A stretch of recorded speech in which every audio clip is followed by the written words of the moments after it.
Hello, good evening, and welcome to episode 1 of the Chronicles of Captain Pontos. This is our 4th season of D&D live play, although only the previous season is on YouTube. So one day we will do a great big grand retrospective of what has gone before to fill everything in, but for now we are starting a new campaign arc. What has gone before? In the previous episode, we had a little bit of a battle royale where all of the player characters fought to the death, which was lots of fun, and you can find that as bonus episode 1 under Into the Jaws of Death. And the winner was Deep, and we also did a bit of an end of season thing with all the a summary of all the awards that everyone had won throughout the whole season. We are now going to shift our focus from the haunted lands of Pentagon, which have been returned to peace by their estranged ruler, Depthalanor Pentagon. And we are going to return with the party to places that we know from before. So the party are going to be travelling back to their second home, or possibly their third home, which is... Oh, come on, brain. It is Neverwinter. Unless, of course, you count Phandalin, which may be their second home. I don't know, it doesn't matter. You can't rank homes. Homes are just homes. Anyway, so I am going to move us into a map of the city,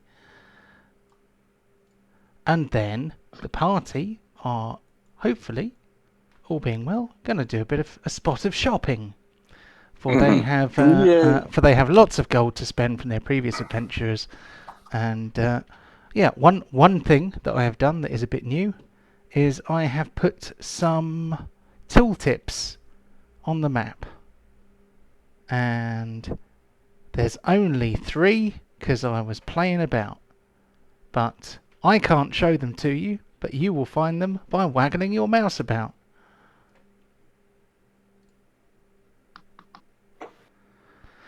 But yes. Where should we be waggling it? Over something. Yeah, if you move your mouse over something, then a little tooltip will pop up and tell you what you're pointing at. I'm going to eventually do this. One. You found one? I found one. Yeah.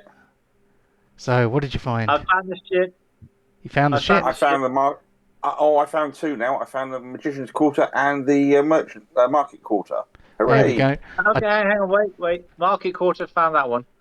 Yep. So there's only 3 at the moment. This was something I was playing with earlier this afternoon, and I was just like, let's have some tooltips. And in a previous campaign, the party got a ship called the Conflagration, which has been parked here for ages. So there it is. I assume that somebody's looking. But yes, you return to the familiar sights and smells of Neverwinter, which is somewhat less exotic than the town of Pentagon, the city of Pentagon. The sausages are a bit less spicy, and so are the locals by and large. Very good, very good. So, how much money have we got from the last? Cut straight to the chase. You will have to ask your treasurer that one. I believe I said in the chat and everything, everyone got, was it 8,500, wasn't it? Everyone got a share of? 8,500 gold each. Yes. Nice. Plus whatever you already had, presumably. Mm-hmm. I think I've got a few thousand. Have I paid off the money that they lent me? Who lent you money? Oh, before I started. Oh, no. Yeah, no, what it was is because you guys gave me a ton of money to buy stuff, and then I started paying you back for that first loan, and then I became a member of the party, and this money is, towards that. Mm-hmm. Okay. So, do not worry, I don't think. I've decided to go with the costume, the extra costume when we get on the ship. Extra I'm not getting costume? that. Oh, you mean you Buy want to buy extra- clothes? He's- I see. Okay. Right. He's going to chop his leg off. Got to be done. So, where would you like to go? You can visit the Market Quarter, which is where you will find more commonplace items, or you can visit the Magician's Quarter, which is where they will have all items magical, as well as spell scrolls, magical services generally, and that sort of thing.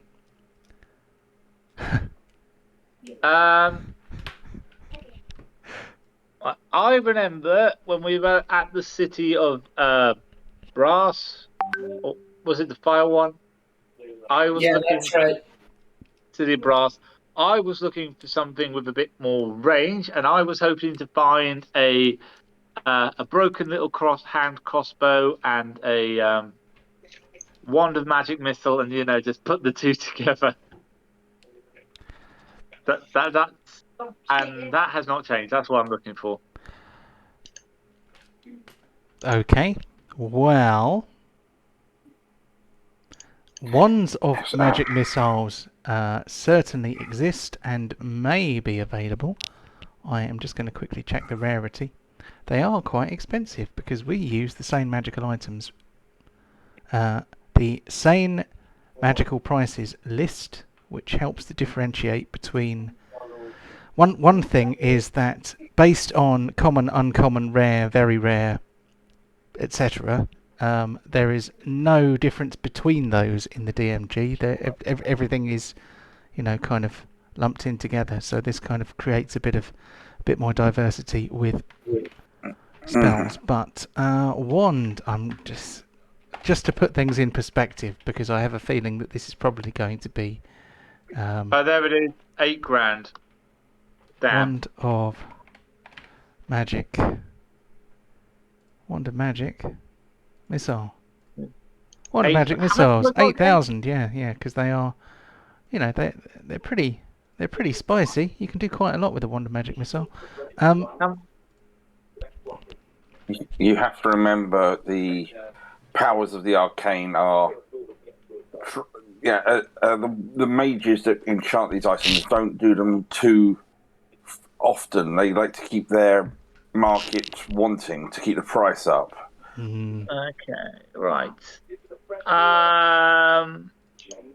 Okay, how much? What's my budget again? 5. Sorry? What's my budget again? 5,000. What do you mean? It's when I divvied up the cash that we had, each person got 8,500. That is yours plus whatever else you've got to do as so you wish. Okay. Can I? Okay, it's 8,000. Can I haggle? Well, first of all, I've got to find it. Yeah, sorry. Mm-hmm. So I am at pains to say this, and I say it again. The same magical item prices list, which I begin to regret sharing with the chat, is not an Argos catalogue. And there is not an Argos in Neverwinter where you can walk in and say, I want that one. Market. Well, there's not an Ollivanders around here. There's not a magic one-shot. There is a Magician's Quarter where there may be some interesting things. Okay. Now, some of you have shown an interest in certain things, and depending on the rarity and the power of them, we have had conversations along those sorts of lines. So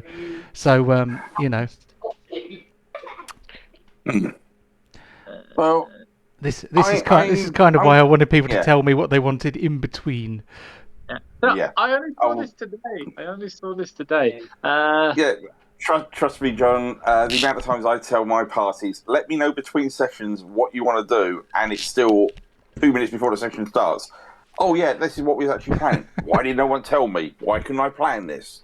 Between sessions? Okay, John, so I know what I want. I'm gonna go shopping, maybe this Wizards District, maybe some Warriors. I'm looking for Gauntlets of Ogre Strength, or a belt of hill giant strength, or anything. Really, what I'm trying to do is get to strength 20. So I'm Right. going to shop around and see what they got for me. Okay. So, is anybody else going to the Magician's Quarter with Deep? Are you all going? Yeah. I'm gonna go to the market district, market quarter first as we walk through because I'm just appreciating the slightly better weather and the slightly warmer temperatures than that hell hot. Deep's homeland. Yep. Can I So- go with Deep? I'm after some +1 arrows. Says I've got 3 left. I don't think I have, so I'm going to need 20 of them. I'm also going to look for a ring or cloak of invisibility if I can get one in the market. Okay. Like, you're not So, stealthy enough as it is. I definitely need to be stealthier. With a cloak of invisibility, I can stay invisible while attacking. if it's greater invisibility, you can. I think you're revealed normally, aren't you? Not from wearing In a normal cloak. invisibility, you're revealed once you attack someone. Not from wearing a cloak. If it's the invisibility spell, but anyway, I'll. I'm gonna have a quick look at that. Anyway. So, so let's. I mean, for argument's sake. Yep. Karuk wants to be Harry Potter. Let's say that you enter the city by one of the northern gates, because that would make sense considering that you are in the conjectural north of Neverwinter, where the country of Pentagon is squirreled away in some kind of mountainous region. Now, that actually means that the market quarter isn't really on the way, but it doesn't really matter. We'll just I'll just flip between you. So whoever's in the Magician's Quarter, you find yourself on a street where you can smell. In the real world, you would describe it like the smell of gunpowder or the smell of fireworks or something like that. So it you can sort of smell a mixture of exotic tobacco smoke.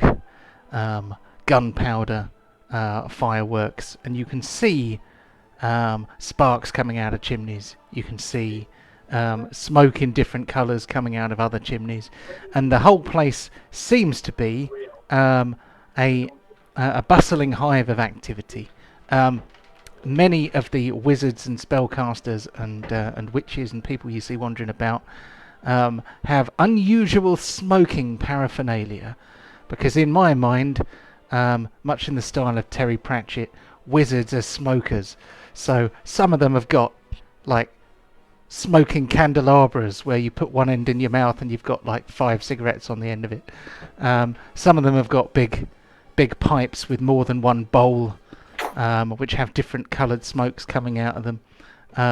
Some of them have pipes which play a tune while you suck on them. You notice various different kinds of smoking paraphernalia.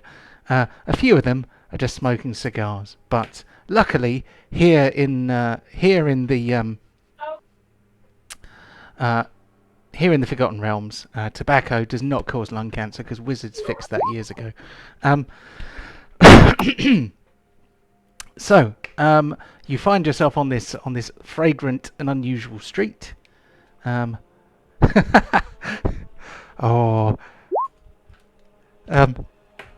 Nate's on top form.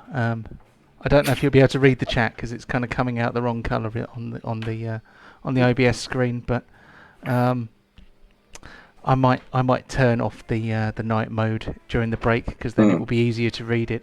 But right, so there are a variety of shops. There are shops for wands. There are. I've just read it. Oh God, mate.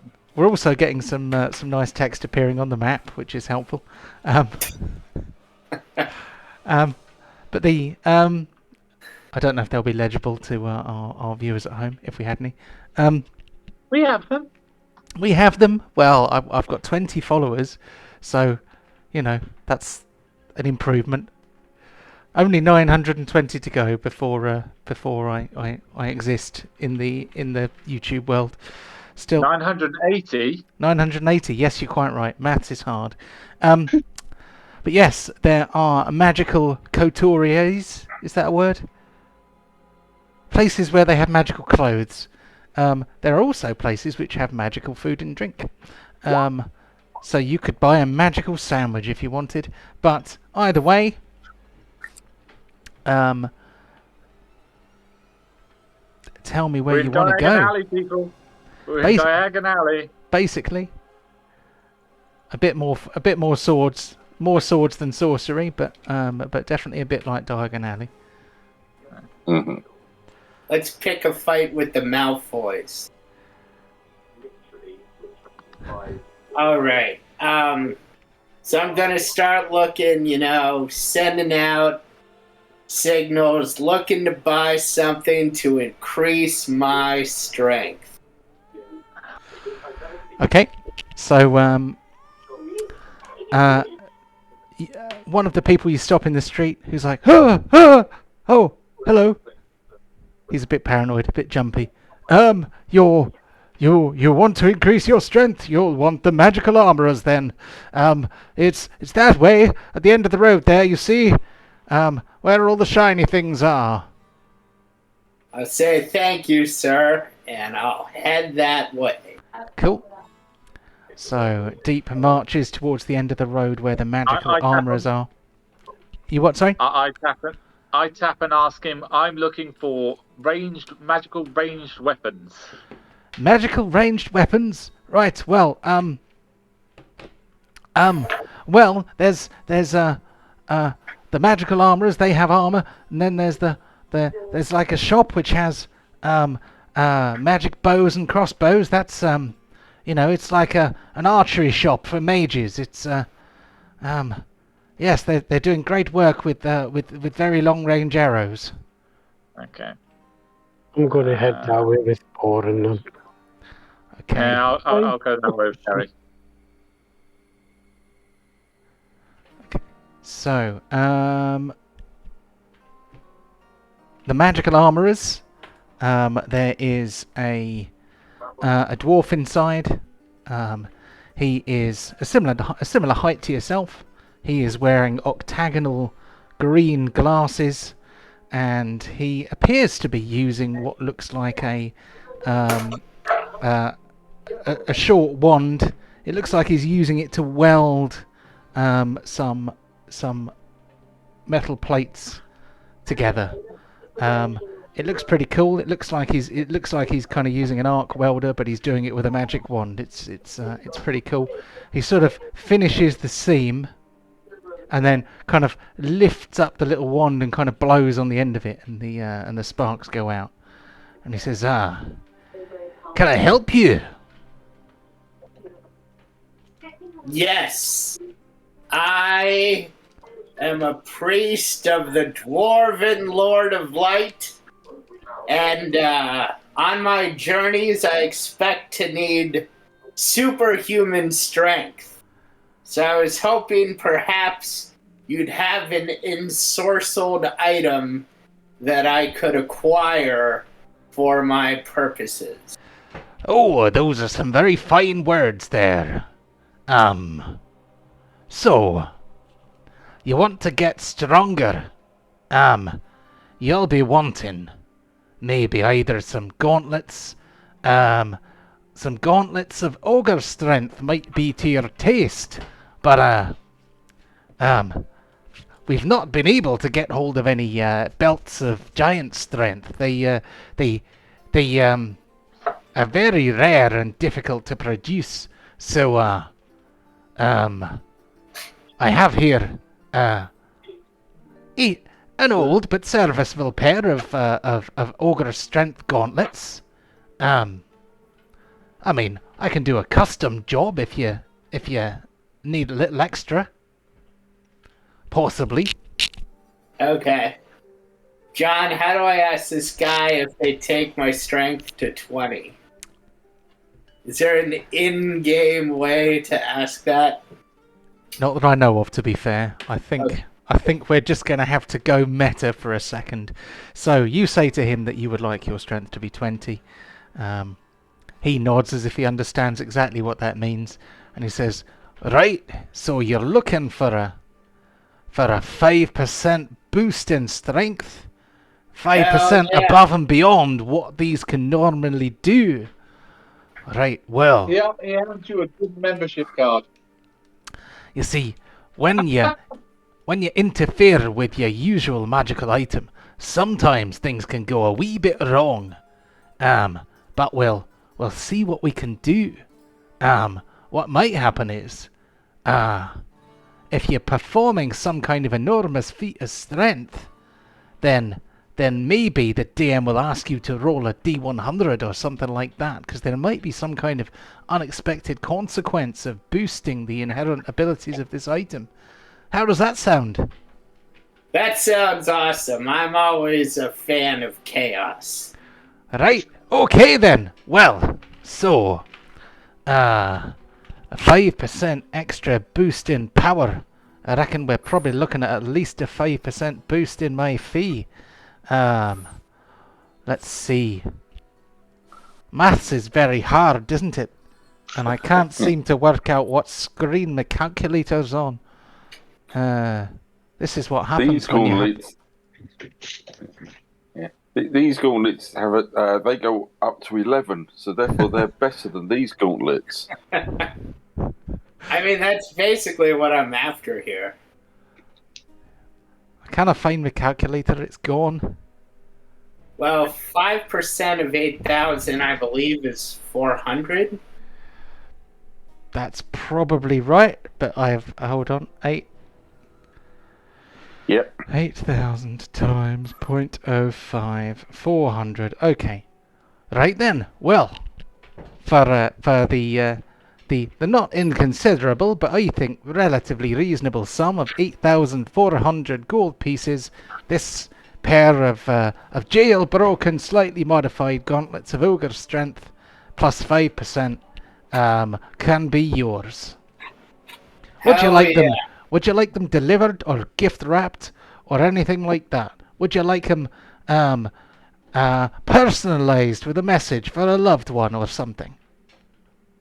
I'm gonna look at the gauntlets. Do these? I mean, you said they're old. Do they look beaten up and cruddy, or? Not really. I mean, there's a slight patina on the metal, but it's you know, the shininess of magical items is almost eternal. You know, they have this inherently shiny wonderfulness.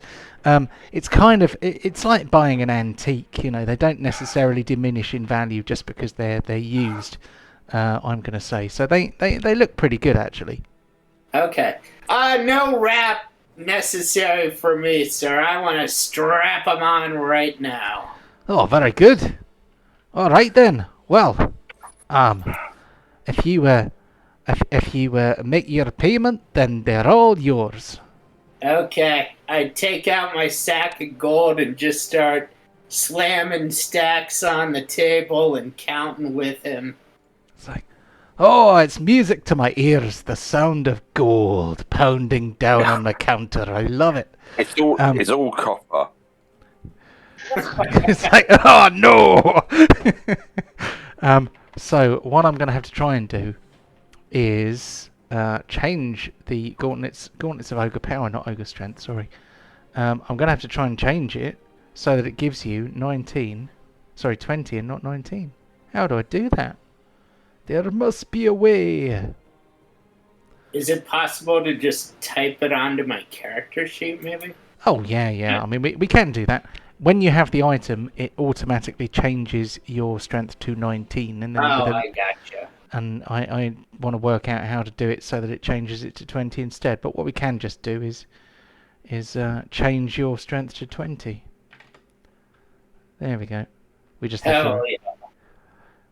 So Okay. the rules will be something along the lines of. It might be something like if you crit, when you hit something, there is a 5% chance that there may be some unintended side effect. Oh, Jesus. I thought you said for a feat of strength. I was thinking if I'm trying to roll a fucking boulder up a mountain. Well, All right, I mean, well. something like that too. I mean, if you roll a natural 20 when you're doing something that is strength based, then there may be effects. I don't know what those effects are going to be exactly yet, because I like to make things up as I go along. Yeah. So sorry. In a second, I'll be willing to take the spotlight off myself, but I want to try to sell the Vicious Rapier +1. Yep. Yeah, this guy won't buy it, but there is a magic weapon shop. There's like a magic duelists, which is not too far away, a few doors down. Okay, I'll walk in there and say, buddy, it's your lucky day. I have this beautiful piece, and I'll take it out like schling. It's a vicious rapier, and I, with an additional enchantment, it's hard to articulate, and I will let it go for 1,500 gold. Oh, well, I mean, it is a good example of its type. I mean, just look at the detail around the thingy. But I don't know, 1,500. That does sound like rather a lot. I think that this is a vicious rapier, of the first level, isn't it? You know, a +1, as they are sometimes called in the trade. Indeed. Let's see. He says, "May I?" Sure, I'll hand it to him. Okay. He kind of takes it from you and looks at it reverently and kind of does that thing where he holds it up to his face and then he goes, and he kind of cuts a few candle flames in half and watches the halves fly off in different directions and says, "Oh, it is quite nice. I'm minded to make you an offer, but I'm afraid 1,500 is a little too rich for my tastes. Let's see. Roll me a persuasion. Ah, shit. To go along with your okay. Is that? Oh, you poor man. So I'm very sorry. Oh, It's, I can't give you 1,500. But how about 1,250? Make it 1,350 and you've got yourself a deal. Well. Anything you can do to sweeten the deal for me? I mean...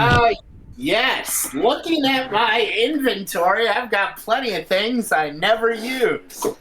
Oh, good! Junk! Okay, here is a non-magical shield. Here is a alms box. Here is a block of incense. Here is a censer. Here are some vestments. Don't give it all away. Here's 10 candles. Here's oh shit, I still have this. You know what? While I'm just putting junk on his thing, I have these special flasks of cider that help you with fear. I'll say it's a great drink. Oh, hold on. Okay, stop the press. I mean, these other things here, I'd have to charge you to dispose of them. But, but this here, this cider of bravery, is it, or something like that? Yep. Oh, well, you see, that's quite interesting. May I have a little sniff? Sure. There are Oh, some rations from the start of the campaign. it's The mold is a premium. it's very potent, isn't it? I feel braver already. I feel so brave, I might even make you a lower offer. He says, "I'm only joking, of course. I tell you what, if you give me this fabulous drink here, then you've got yourself a deal." Okay. A deal well struck, my friend. Oh, indeed. Thank you. He shakes your hand quite primly, and then he hands you the gold. Okay. So, awesome. Deep is done. Mostly what Deep is going to do is go to high five his companions and then be like, wham! To be like, I'm extra strong now, bitch. I'm So, so glad I'm not there to have my hand broken. Who's high-fiving Deep then? I'm not even in that part of the city. I'm in a totally different area. There's the chance of me breaking my arm at the moment is reduced. Okay. So, Looks like Pontos. so is Pontos in the same place? Yeah, I'll high five him. You're what? I'll high five him. You'll buy what? I'll give him a high five, sorry. Oh, you give him a high five. Okay. So. You know what? It occurs to me and Pontos high-fiving, it probably looks like that shot from Predator of Carl Weathers and Arnold Schwarzenegger. It's like, hell yeah! Ready The for manliest handshake ever. I'll tell you what. Can both of you roll me a strength athletics? Sure. Oh. If they both roll high, does that mean just shockwave explodes the buildings nearby? I don't know. I rolled the wrong thing, but it's the same numbers. That's cool. Okay, yeah, those are fairly similar numbers there. You both get +5 because it's just that.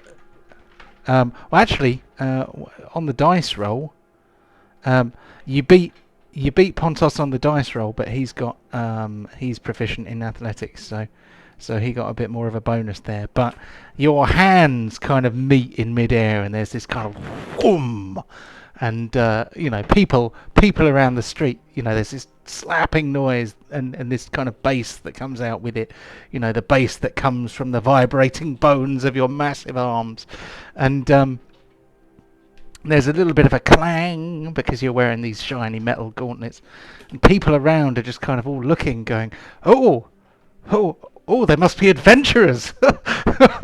Yeah. Oh, those adventurers. Oh. And you get a polite ripple of applause. Hell yeah. Okay, so anyone who is with Deep, so Pontos is with Deep. Pontos wanted to get some stuff for his pig, I seem to think. Covers or swords or whatever we can get to put on his little tusks. Yeah, so there is in fact a magical I don't want to say pet store. Kind of it's kind of a shop. It's a shop that doesn't sell animals, but it's the kind of shop you'd go to if you wanted to get barding for your steed. But So like blacksmith or an armourer. yeah, I guess it's an armourer, but with more of an emphasis on kind of riding beasts and that sort of thing. Mm-hmm.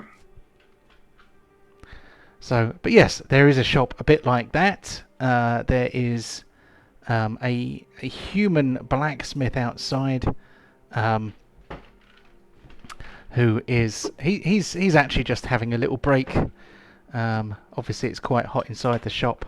You can see kind of steam coming out of the door, and you can see the fires of some kind of furnace glowing and dimming as bellows are pumped in the workshop beyond. It's obviously the whole thing kind of opens out to the street, so you can kind of see inside quite well once you walk level with it. And the guy kind of looks over at you, he's like, "All right."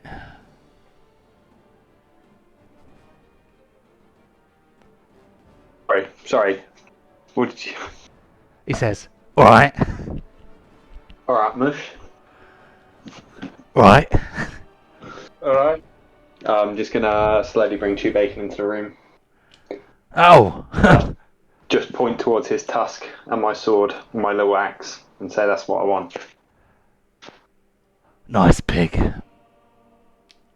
He'll just give a cheeky wink. So, what? You want his tusks done? I do. Maybe a little plait for him as well. Plait? Yeah, just to keep his fashion sense up. Oh, you want the magical hairdressers for that. But, the magical hairdressers is quite new. They do beards as well. It's quite impressive. But for now, what I can see for this impressive animal here is some kind of metal tusks, and yeah, what we can do is, I mean, we'll have to put his head in a big brace, or you can knock him out. Up to you, really. But what we're going to do is put molten, blessed silver and mercury and a bit of whimsical brimstone in there, right? And then we dip his teeth in it, and that might hurt a bit. So yeah, that's why he's got to be either unconscious or at least held still.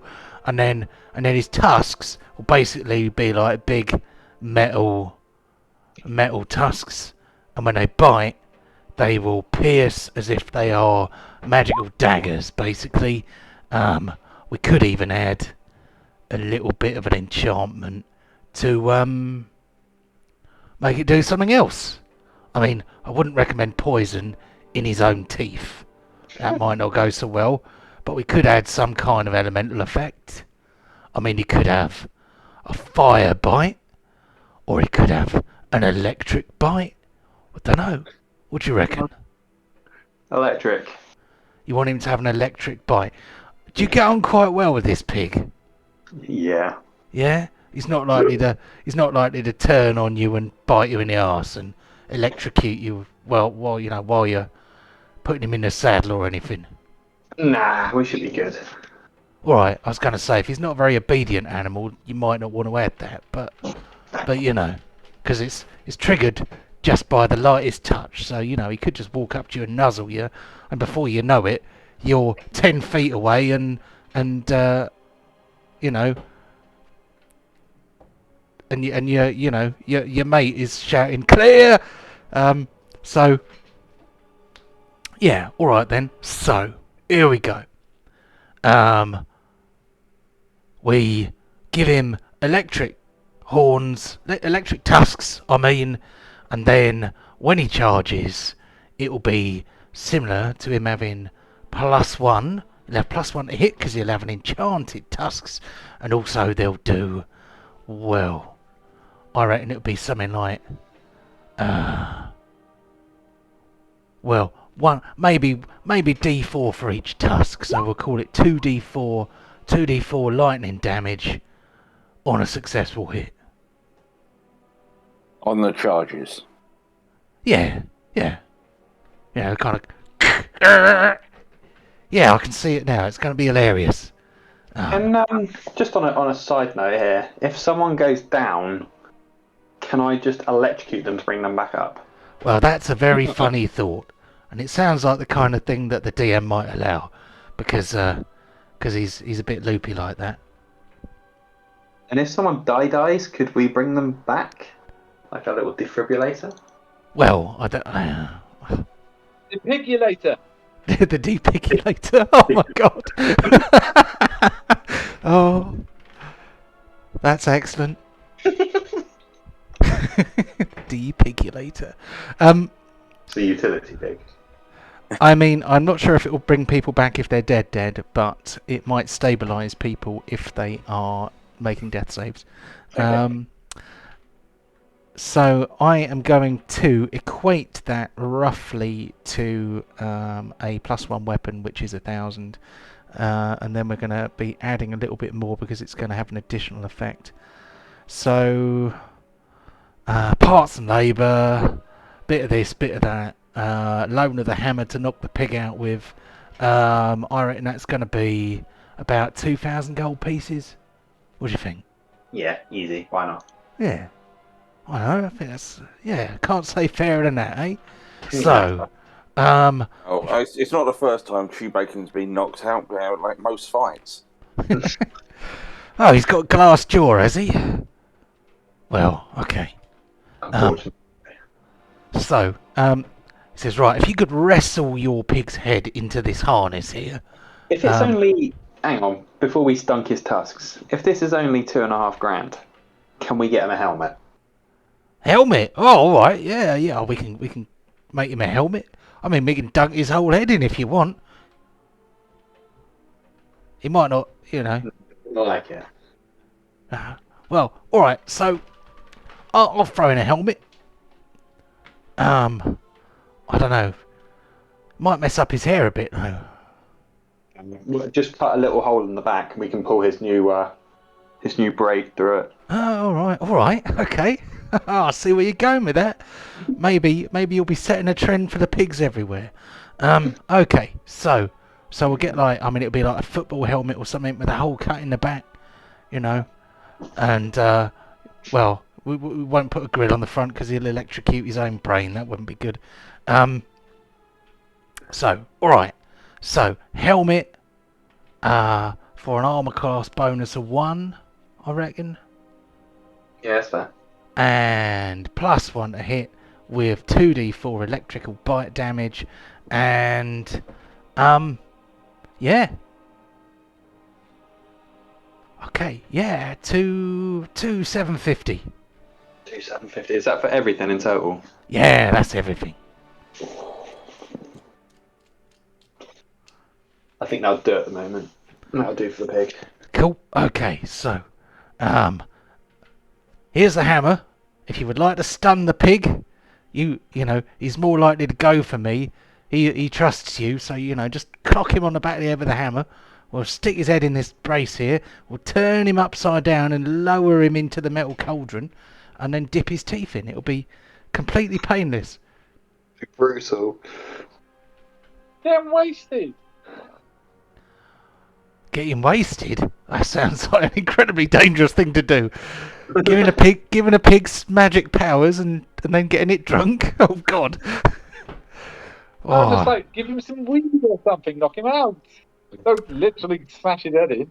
Well, I mean, you could buy some drugs, or you could use this hammer. Your choice, really. I'll just bring him in, trust me. I don't want to hit him on the head. I'll hold him in. Okay, so, I mean... I hate traffic wardens. So he's restrained in kind of a neck harness. There is a kind of bath. Bath is probably the wrong word, but there's kind of a little font which has two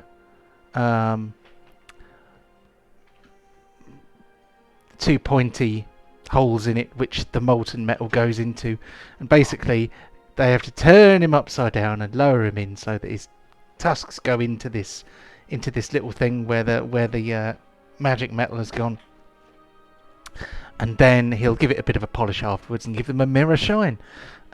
So can you give me a handle animals check, an animal handling check? Oh yeah, I can do that.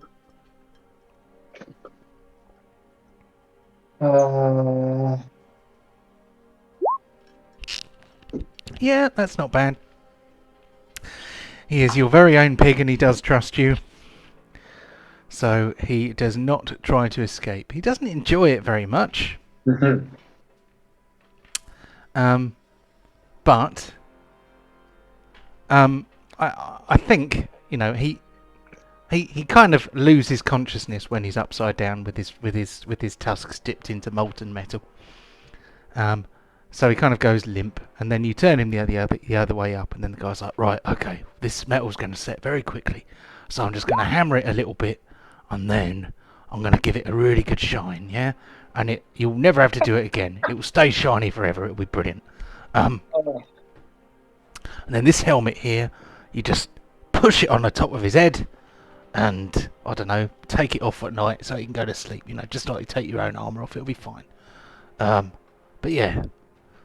So he does the boar's teeth, and then when Chewbacon comes around a little bit later, shiny shiny metal tusks.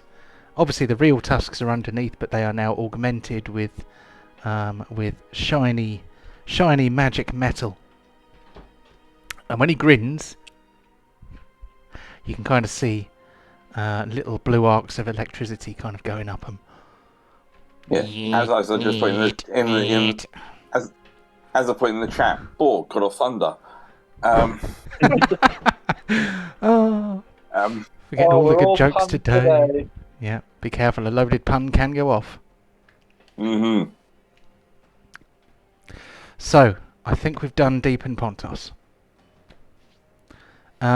Let's... I am not sure where Borin is. Where's Borin at this moment? I'm with Karuk, who, if he wants to go first, that's fine. Okay, what's the plan, Karuk? What is your business? I'm after some +1 arrows from got them last time. Righty-ho. Okay, so +1 arrows. I think we have done this before, haven't we? So this should not be too painful. If only I can find it. Ammunition +1. 25 gold pieces per item. So it is expensive. However, it is pretty cool. Say that again? Gold. No worries, I'll give you 500 gold coin. Cool. So you're doing a full 20. Cool. Thanks. Lovely job. And I don't know I have what else. messages.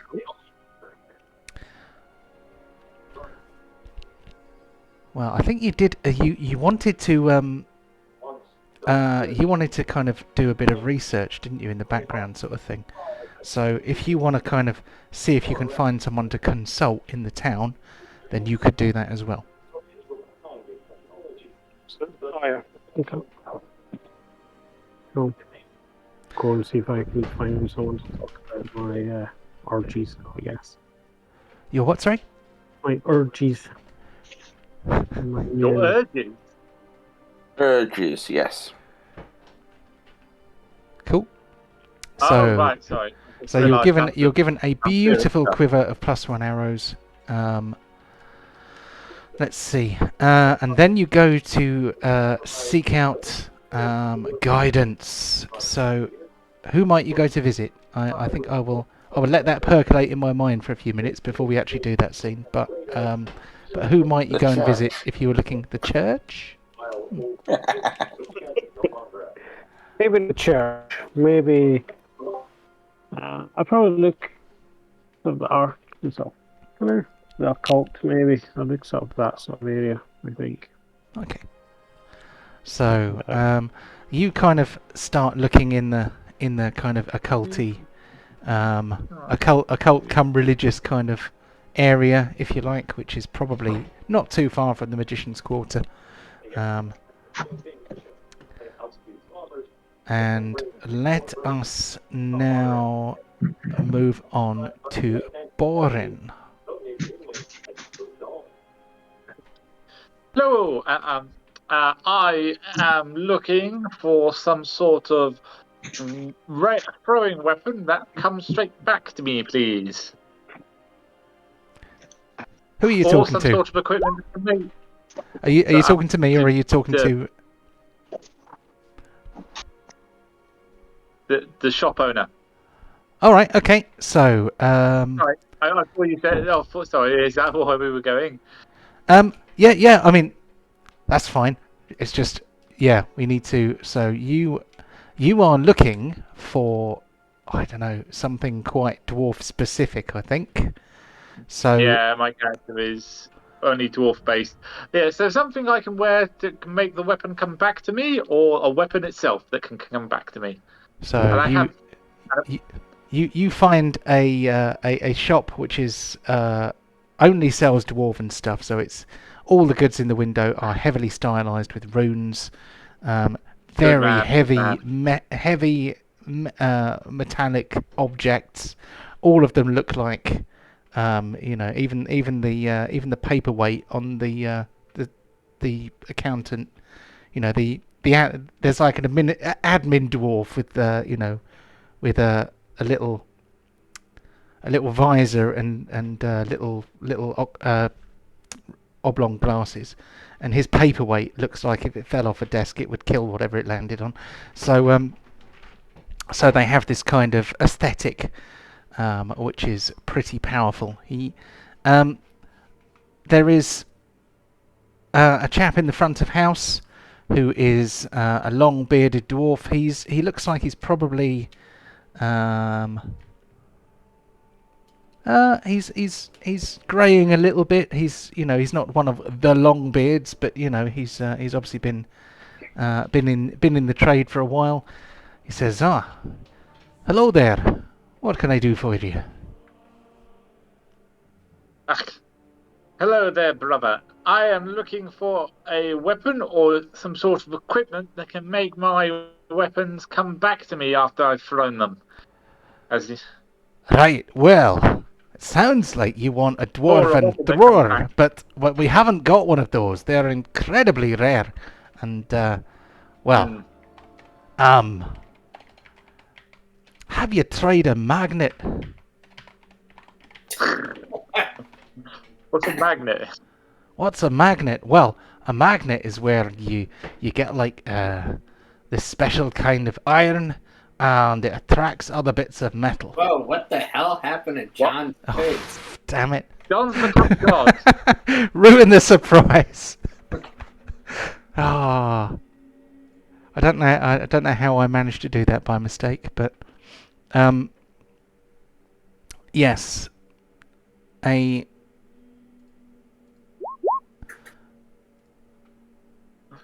little worried.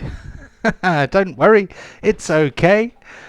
Nothing bad ever happens in Neverwinter. So a dwarven thrower is like super rare, isn't it? It's like a +3. That's like a +3 item. There's no way they're going to have one for sale.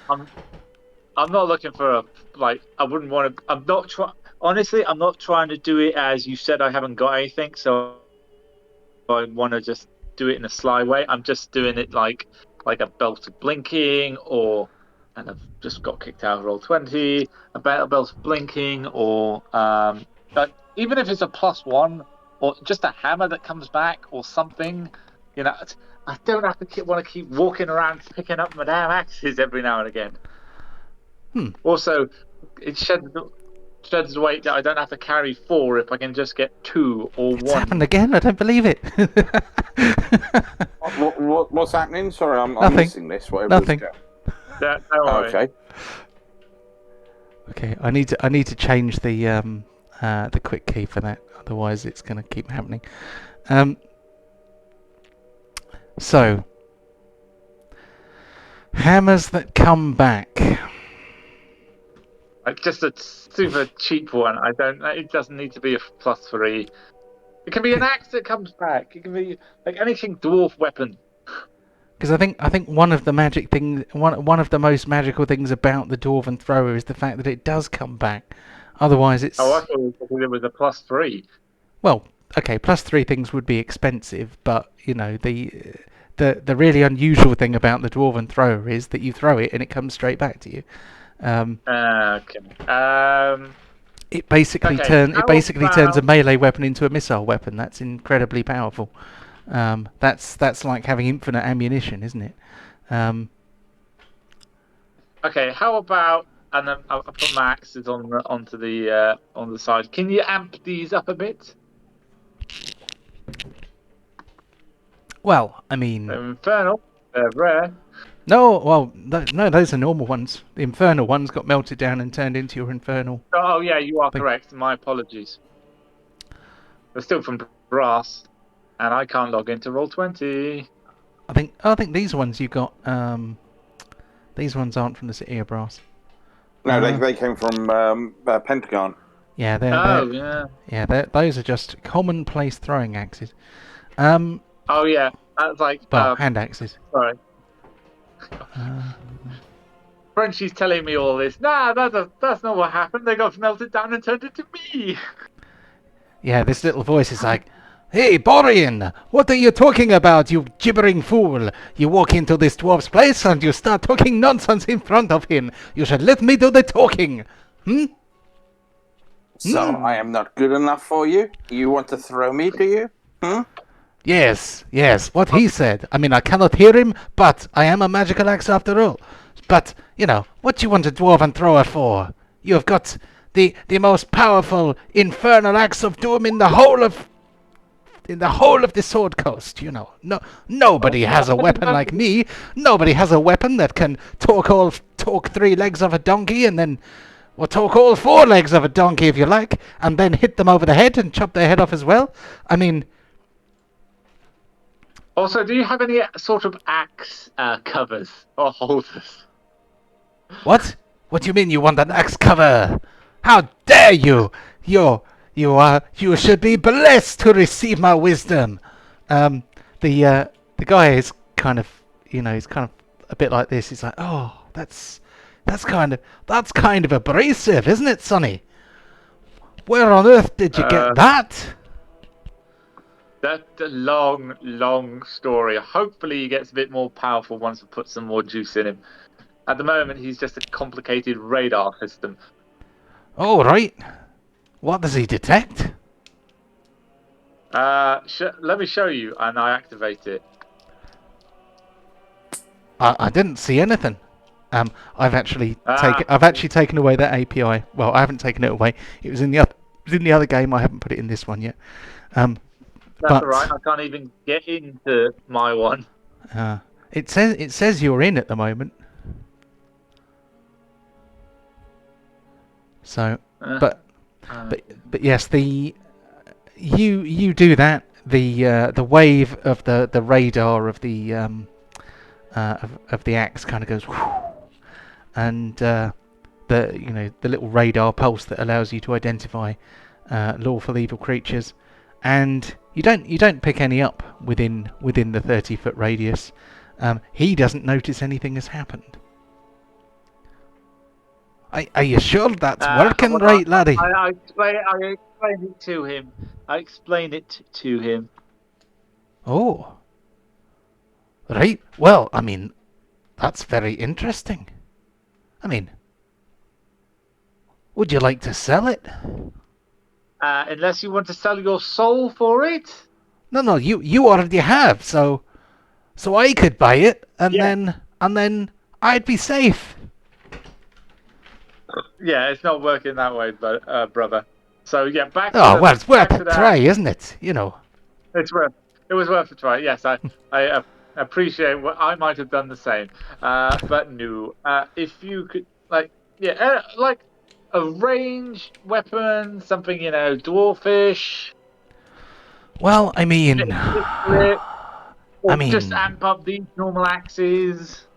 I mean, I can sell you some hand axes.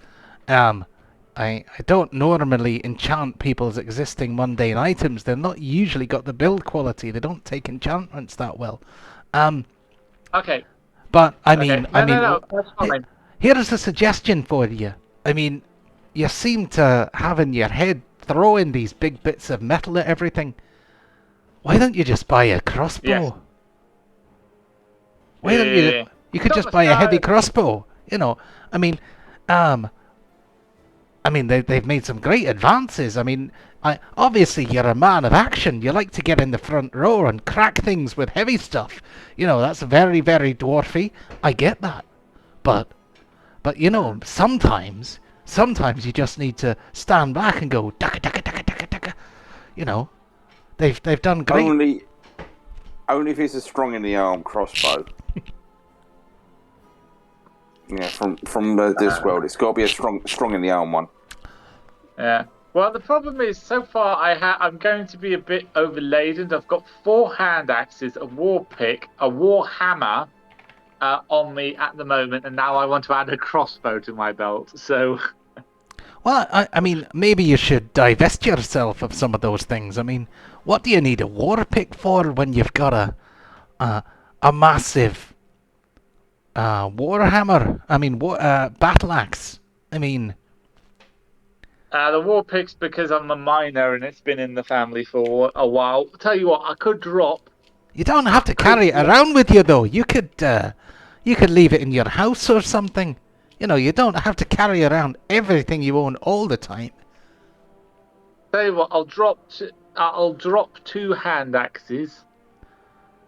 Oh, you want to pick them up? Someone might trip over them. Hey. Oh, that was just bad. Okay, what have you got in the range of dwarf crossbows? Well, I mean, this one here, you see. I can't get in. It's suitably heavy. It's covered in runes and bits of beaten and riveted metal. So no one will ever look at you and say, this crossbow makes you less of a dwarf. Do you understand? This is a heavy crossbow, and I tell you what, I mean, our top of the line model is a repeater. Ooh. How many shots per? Well, basically, normally, when you have a crossbow, you have to load it and then shoot it and load it and shoot it. This one basically has a mechanism that captures some of the kinetic movement of the string and allows it to recock itself and immediately fire again, up to a maximum of 3 times per turn. If you have that many attacks, of course. I mean, if you've only got 2 attacks, you can only shoot twice. But normally, if you have a heavy crossbow, you can only shoot it once because you've got to stop and load the thing. Okay. Oh, I'll take that. I'll take that. Thank you very much. Is there any special arrow tips I could use? Well, I mean, you could go and buy some +1 ammunition, but that's up to you. But yeah, this thing here, it's a mundane item. It just has kind of a clockwork principle. It's science, laddie. It's you know, you don't always need magic. Although magic is good. Okay. Yeah, I'll take the heavy repeater. How much is that? Right. Well, now you put me on the spot. So. A normal heavy is 50 gold. Okay, it's going to be at least 10... I've got a ton of money. I'll go and improve my armor. Yeah, it's going to be at least 10 times that, though, because it is a cutting edge... a cutting edge item. So, I am going to say that this repeating crossbow, it's effectively a semi-automatic crossbow. Eyes! What? Oh, not again! Ah, curses! Just wait till I do the actual thing. It's you see. Okay. So 500. No, 1,000. 1,000. Yeah, okay. 1,000. So, and I'm going to say that instead of doing the D10 damage of a normal heavy crossbow, this is actually going to do a D12. So it not only does it fire with more impact than a normal crossbow, you can also you don't have to reload it between shots. So it's basically going to have a magazine which you will have to reload after you have fired a certain number of times. Right. I'm making notes of all of these, John, so don't worry. Cool. I'll pass these over to you later. Cool. Why would I forget something like that? I'll I know what take you mean. that. No, thank you. I'll take that. And what magical item would you suggest for someone of my... Like, I've got 4,000 here. Well, 4,000 here. What would you prescribe as an item that would be useful for me? Magical, otherwise. Well, I mean... You've got some nice toys already. I see you've got a lovely pair of boots there. You've got that animated shield. I mean, you're reasonably well set up. Perhaps you should think about improving your your mundane loadouts. You know, maybe have a look at your armor or such. What kind of armor are you wearing?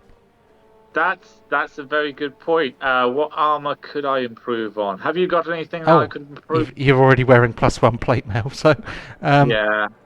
Says, well, I mean, I don't think 4,000 is gonna get you +2, but I don't know. I mean, what do you want? That's the question. Could I trade this +1 and the 4,000 for the +2?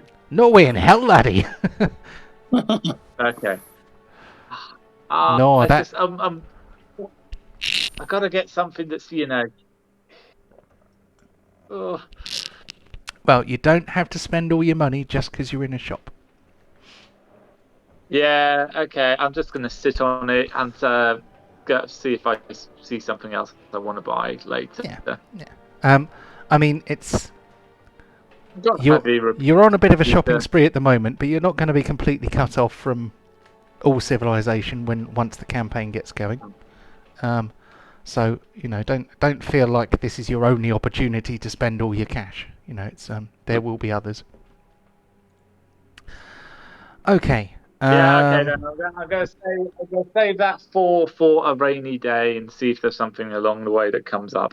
Yeah, cool. I just can't believe I've already maxed out pretty much everything I've got. Well, I mean, it's you have and you haven't. You've got some pretty cool stuff, and I mean I know you want a dwarven thrower, but you never know. You've still got a few levels to unlock with your infernal axe. You may, this axe is gonna do more things as we go along. So we just have to, it will basically it's gonna level up to 10, and it's like level 2 at the moment. So it's Okay. Also, what didn't you want to? Sorry, you go first. I was going to say, didn't you want to save all your gold because you wanted some kind of form of personal transport? Oh yeah, I thought that was going to be a group purchase, but yeah. Oh, and I'll nab an axe cover, please. Yeah, an axe cover. Yes. I mean, I've got some nice stitched leather ones with. He's kind of turning into a Frenchman. I don't know what's happening there.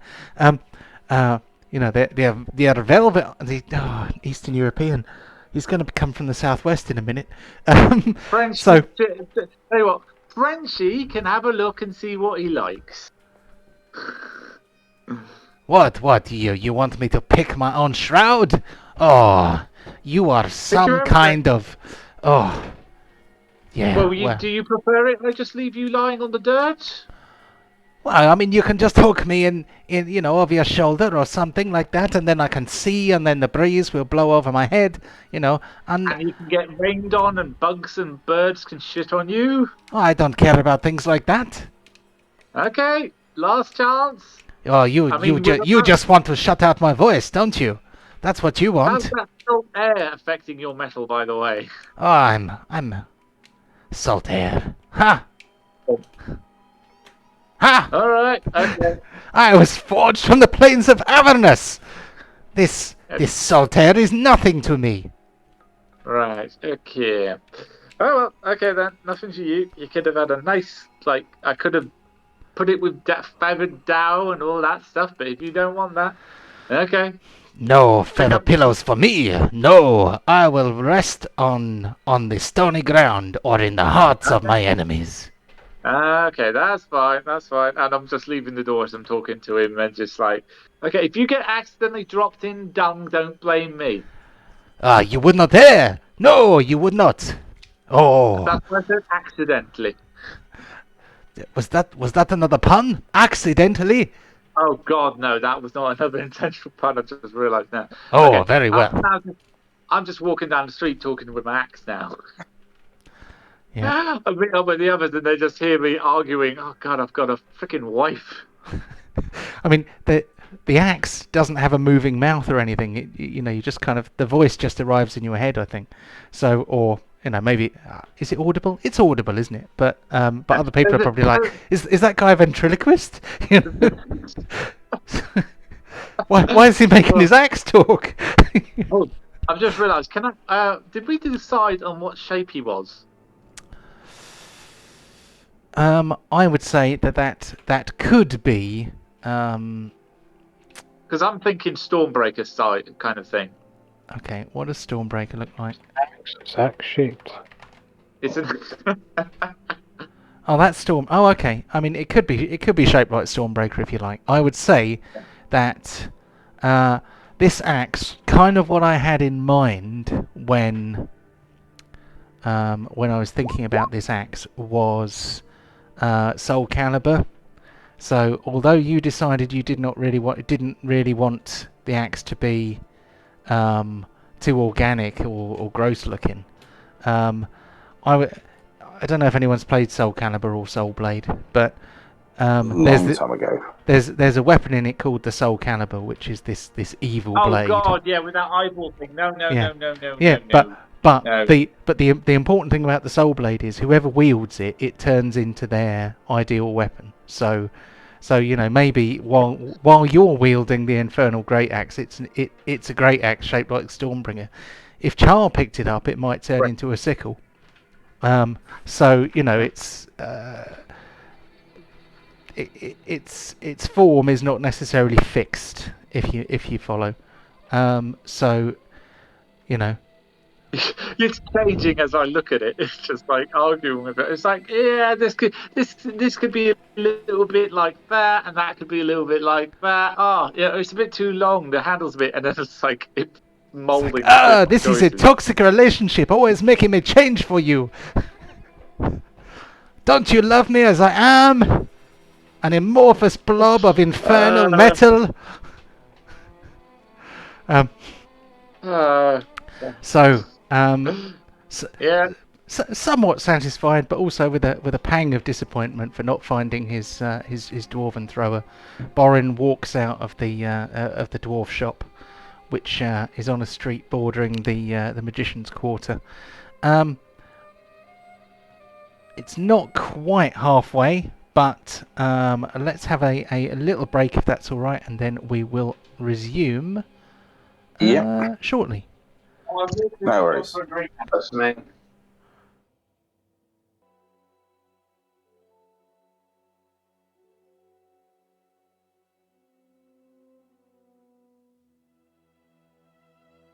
Yeah, haven't. The main thing. Welcome back. I don't think it would have picked up any of the audio during the changing, so I'm still working out this whole stream deck and messing about with things. Hopefully the game is getting stronger when it comes to the visual aesthetic, but it takes time when you're starting from not knowing anything. So I think OBS is wonderful now and really enjoy using it, but to start with it was such a headache. But here we are in part 2. We still have. Let's see. We've done a bit of shopping with Borin. We've done a bit of shopping with Carrot. We've done a bit of shopping with Deep. We've done a bit of shopping with Borin. We have not done any shopping with Char yet. In fact, poor old Char has been left on his own in the southern half of the city, on the south side of the river, and I feel a bit guilty. So let's go over to Char and see what Char is up to right now. Char has been having a whale of a time. Sort of just going around the market areas. Got a nice rat kebab off a tabaxi vendor. Just going around, just sort of reminiscing a little bit of his home back in the city of Brass. This is a tiny version of what he knew growing up, but it still brings back a few pained memories, since he is unlikely to ever see that city once again. But it gives him it compared to what he's been going through recently, for all that snow and rain and caves and mechanical whatnots. It's a nice to let his mind just wander and relax a little bit. But in between the reminiscing and the people watching and just walking about, he uses the time in the market quadrant just to pick up a few essential bits and pieces, some more cigars, some more tobacco for his own hobbies, and then a few odds and ends which I've already told you before about, John. Yep, cool. Mm-hmm. So tobacco, odds and ends, kebab, all good. Lovely job. It's nice that he's enjoying himself. Probably enjoying a bit of time to bimble about on his own. But so once he sort of done all that, he's like, okay, right, I suppose I better get myself sorted, and he's then going to go back over towards the magical district. Where was it? Yeah, the magician's quarter, and he's just going to peruse some of the shops for any oddities and everything, and possibly, if I can find him, to find the newest sort of blonde, dyed blonde brick shithouse walking around giving people high fives. And because Nate, you wanted me to try and sell those bits for you if I can. Yep. Okay, so sort of I'll find the himbo as he's going around just flexing and doing bicep curls of a sort of a beer barrel or something, and take Hugh and Lightbringer off him. And cool. Just pop into some of the curio shops to see what interesting little knickknacks and the like I can find. Cool. Alright, I'm just quickly responding to Michael's message. Did I grab any mags?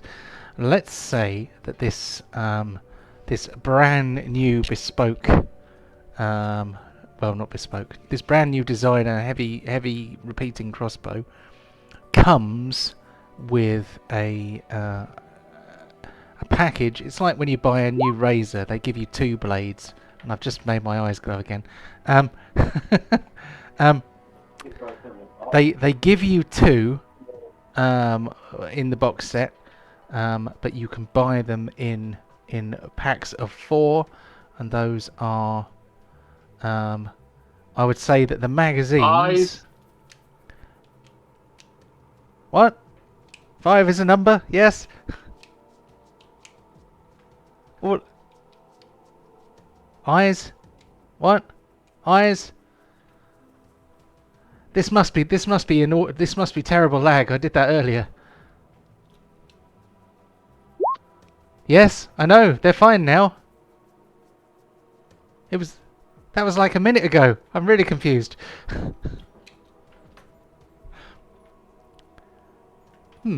Anyway, right. I'm going to type this in the chat because then Michael will see it, regardless of the terrible lag that we must be having between us. Because magazines : 2 with crossbow. You can buy a set of I'm 4. Can you hear me now? We're hearing bits of you, Michael. No, okay, yeah, okay. Yeah. Also, it's kind of Char's time right now, so why don't you just do this over text? Yeah, we will go with Char. So Char meets up with Deep and picks up Hugh and Lightbringer. The Lightbringer. Okay, so Hugh and Lightbringer are a couple of magic weapons for the benefit of anybody who may only just be joining us. They are a couple of magic weapons that were actually picked up during the Lost Mine of Phandelver campaign. They are both +1 weapons. One is a mace, which does additional damage to undead creatures and lets out bright light, and the other one is a +1 battle axe that does maximum damage against enemies and objects that are made of wood. Okay. So Possibly not today because I forgot all about that. But we will do our best. So, briefly, that is what those two weapons are. So, Char strolls, replete with his rat kebab, and with a nice fresh cigar burning. Char enjoys walking down the main street of the Magician's Quarter. There are a number of shops. Any of the shops that I previously mentioned you can go to. There is an Arcane Archers. There is a place which does magical clothing. There is an armourer. Those two are side by side, and they have a bit of a sideline in kind of in enchanted garments or things like that. I may well pop into the clothing one in a second. Go into the armourer's one first to just see if I can get rid of these weapons, because I don't want to be lugging around way down with these for too long. All right. A weapon place, right? A weapon place will happily deal with you on those issues. Good afternoon, sir. Good day to yourself. I have come across these items of arcane enchantment, and I don't particularly use them myself. So I'm just wondering if I can offload them with you, with a gentleman such as yourself, and on how much they'd be worth. Oh, certainly, yes. We buy many second-hand magical items. In fact, most magical items are not second-hand or even third-hand. They are, they pass from hand to hand over many generations. Some of them they have quite a history to them. Yes, they do carry in many ways, the lineage is more important than the artifact in themselves in many regards. Indeed, a discerning gentleman. Are you able to tell me anything about the provenance of these items? I can tell you that this fine axe seems to have been enchanted with primary function of causing maximum damage to the things that grow in the forest. They definitely does not. Druids would particularly hate this thing, I feel. But if you've got issues with them, it's probably better than setting the whole forest on fire, I feel. This mace, on the other hand, is very interesting enchantments. It's designed to help those that have issues seeing in the dark, and also helping thwart those that lurk in the dark, brought back by necrotic means. Oh, that's very interesting. That rings a bell, you know. Hold on. I'm just going to look in my reference library briefly, if you don't mind. He kind of reaches out and he pulls out a tome. It's very dusty. The leaves are thick and wiggly from water damage or whatever has aged this tome thusly. He lies it open and turns the pages over one by crackling one, and eventually he runs a finger almost as dry as the paper that it's tracing down, and he kind of reaches the passage he's looking for, and he says, "Oh, yes, this Yes, this axe here, the Lightbringer, it may actually have been one of the last things to have been made in the Lost Mine of Phandelver. You know the one, the Forge of Spells. We know it very well. We are minority shareholders. Me and the mercenary group that I'm associated with. We part own those mines now. After helping the rock seekers in clearing it out and trying to get it operational. Oh, that's very interesting. So we might actually end up with a resurgence of Phandalin original items. That would be lovely. Some new ones. They did make some rather lovely things in there, and so few of them are. I mean, I think some of them must be being sat on by dragons or something, because these magic items don't usually get destroyed. Some of them are probably at the bottom of the sea. But yes, this Lightbringer here, very collectible. Even though it's not the most powerful magic item out there, it's certainly worth more than a commonplace. A commonplace +1 weapon, as we call them in the trade. I'm sure you know some of the language we use as collectors of arcane artifacts. I've heard a few of them battered around at times. I'd be prepared to offer you. Oh well, what's a reasonable offer? How charming is Char?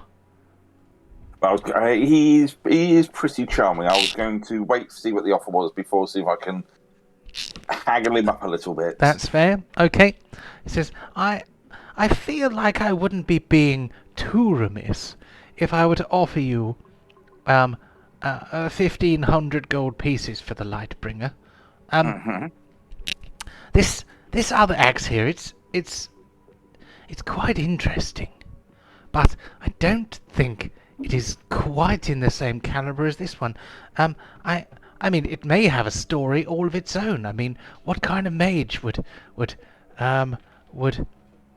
hate wood so much that he would make an axe that hurts trees? I mean, I wish we knew who he was. That would be interesting, wouldn't it? I mean, if nothing else, it could be very, very good for a well-off lumberjack, for example. Maybe. Well, I mean, a wealthy lumberjack who, I don't know, just wants an interesting item, a coffee table axe, if you like, something for people to look at when they're visiting, maybe. Well, I think it's probably with the enchantment that damages wood. It's worth a bit more than a +1 weapon, but not much more. How about I give you 1,100 for the axe and 1,500 for the mace? I think they are very generous offers to begin with, but I do feel there is a little more there for the table. I mean, as you said yourself, the Lightbringer here, you have records and history of how it is one of the last from the original history of the mine at Foundelver. The history and rarity of it in itself must mean it is of some importance to those that admire the history of such works. And this axe, not necessarily a coffee item for a wealthy lumberjack, but for them to perform their job even more efficiently, I could see their benefits. But is there anything more you can possibly do? I'm going to try and persuade, see if I can haggle. That was terrible. That was only 4. I only rolled a 4. Oh, well, you see, with me, it's all about the backstory, and we don't really have much of a backstory for this axe. I mean, if there was some document that told us a bit more about it, something that would give us some idea who had made it, what he'd made it for, I understand. I understand the ways of the people in this plane are still a little new to me, shall we say? I didn't realise we needed to produce the paperwork for provenance. Well, I mean, that's. I mean, I'm a collector. I personally, I mean, if you'd taken this to that weapon shop just down the road, they'd have said +1, 1,000 gold pieces, off you go. But you see, I am interested in the antiquarian aspects of the magical items and their stories and how they have come to be as they are. And that's really my particular angle. That's why I'm prepared to offer you above the market rate, really. But I mean those people. You seem quite genuine in what you're saying here. I mean, it's nice to have converse with someone of a similar level that can appreciate the artistry rather than just the rudimentary enchantments in them. So I take no offence. But well, if that's the best that you can offer at this time, I see no problem with this, and I reach out. I sort of put cigar sort of in the corner of my mouth, hold my kebab in my other hand, and I shake him. I go, "You got yourself a deal there, sir." Oh, thank you very much. It's a pleasure doing business with you. I don't mind telling you that I think this mace will be coming home with me. It's wonderful. I've longed to own a Fandelver's Pact original. It's beautiful. I mean, you can even see some of the marks where they've been where they've etched the. You can see the tool marks where they etched the head. It's wonderful. And if any undead come to my house, then I can crack them over the skull. Can you imagine me at my age cracking a zombie over the head? Oh, wonderful! I hope it doesn't happen. But if it does, you are suitably armed. Since I'm here, have you got any interesting items or curios on your shelves that I might be interested in? Oh well,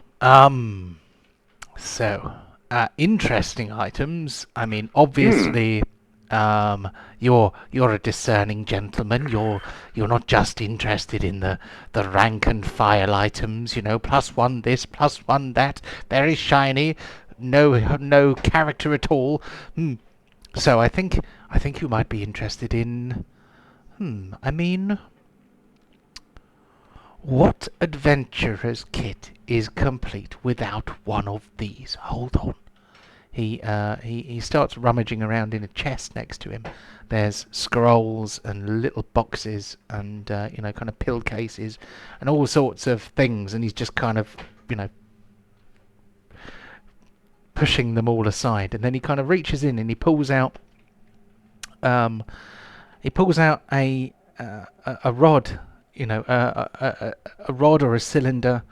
It's probably about I don't know, 10 inches long, something like that, and it appears to have a button on it. The button is in fact a faceted gem. Wow, hold on. What happened there? Did I describe something other than... Okay. No. I should be more careful. This looks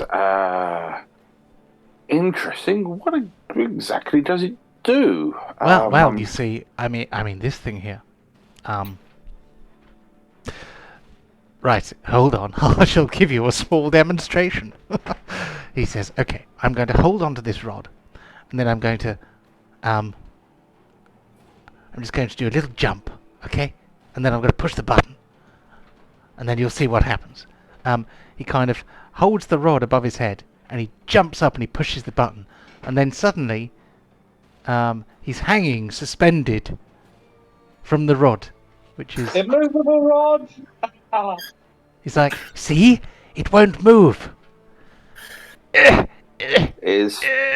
I can't move it at all. It's stuck there in the air. I could let go of it. I mean, I'd have to get on a chair to get it down if I did that. Hold on. He falls down. He says, look, this thing, you could, wherever you are, if you're falling off a cliff and you manage to grab this and push the button, well, I mean, it might tear your arm out of its socket, but it'd stop. That's the main thing. It'd suspend you in the air. If you could use it before you reach terminal velocity, you could save yourself a lot of pain and strife. They're I don't know. They're not. This isn't completely unique. There's a few of them out there, but they're very useful. I have heard tales of such items. I have heard them used in parts in rituals and seals, but I've never seen one in person. This is remarkable. How much for something as unique as this? This is definitely something that has my interest. Well, I mean, you can't put a price on quality, but I believe this particular item is valued at let me just find it on my list here. I would say that this is probably worth about 5,000 gold pieces. Well, I mean, it sounds like a lot, but yes, this thing could save your life. I can understand where you're coming from there. It's a remarkable item. Without blowing my own trumpet too much, falling off a cliff. I have my own arcane abilities to save myself from that, but at the same point, an item like this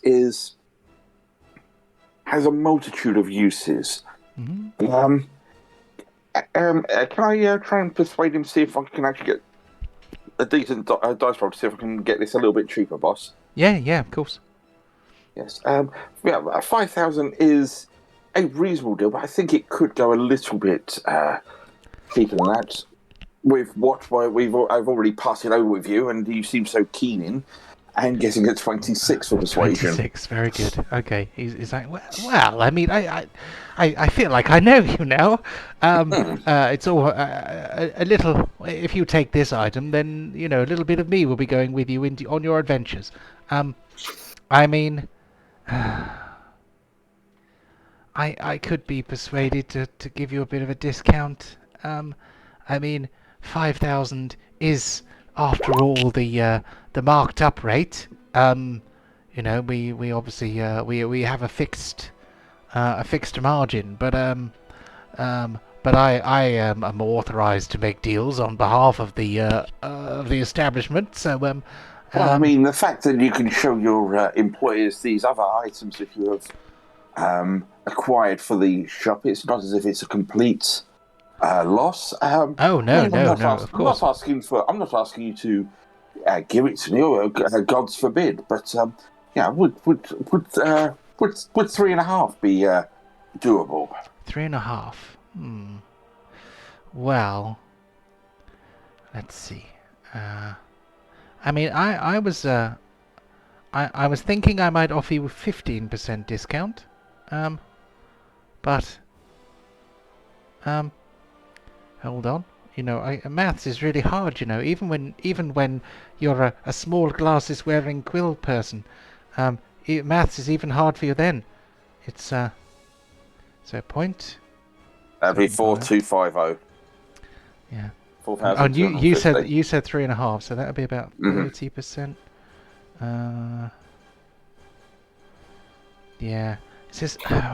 I tell you what. How about I give you a 20% discount, and that would be 4,000 gold pieces. Then that would save you 1,000 gold pieces. You've brought some very interesting items to me. I feel I can confidently offer you that price today.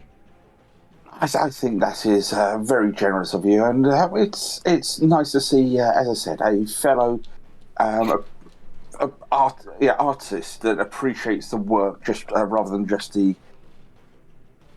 brutality of these items. But you have yourself a deal there. Oh, thank you very much. A pleasure doing business with you. Yes. Looks like you better give me some of that gold back again. Yeah, and I sort of just I give him sort of what he passed over to me plus the remainder to make it up to the 4,000. And sort of that is a pleasure doing business with you. While I'm here, if you can point me in the right direction, I was looking for an establishment where I can get some enchanted clothing or armor, sort of just to be able to change my attire if needed. Yeah, so there are certain functions or times when you need to look the part, so to speak. Well, I mean, clothes maketh the man, they sometimes say. I mean, Mhm. I'm more of the school of thought that manners maketh the man, but I do understand the importance of a strong wardrobe, especially in your line of business, sir. Perhaps you should try the shop. It is actually on the other side of the road, a couple of doors along. It is actually right next to. There's the armourers and the kind of. I want to say the word haute couture, but I'm slightly worried that might have something to do with cuisine.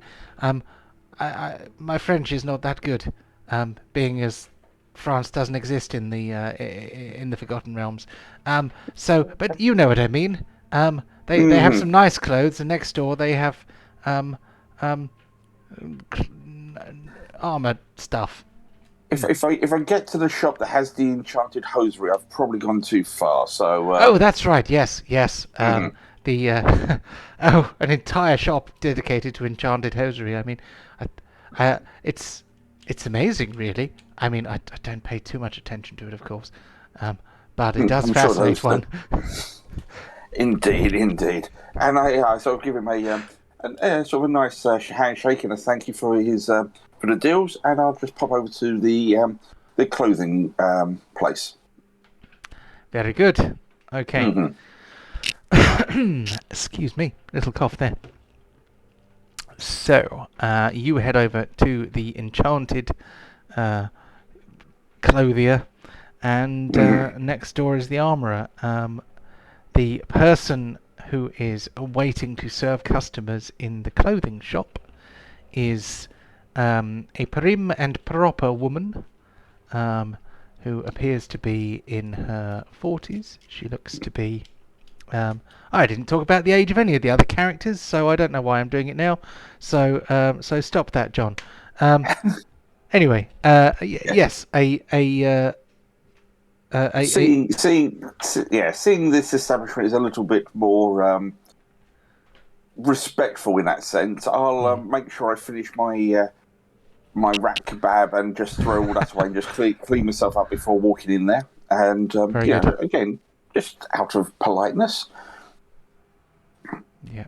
So the woman she watches you come in. She has her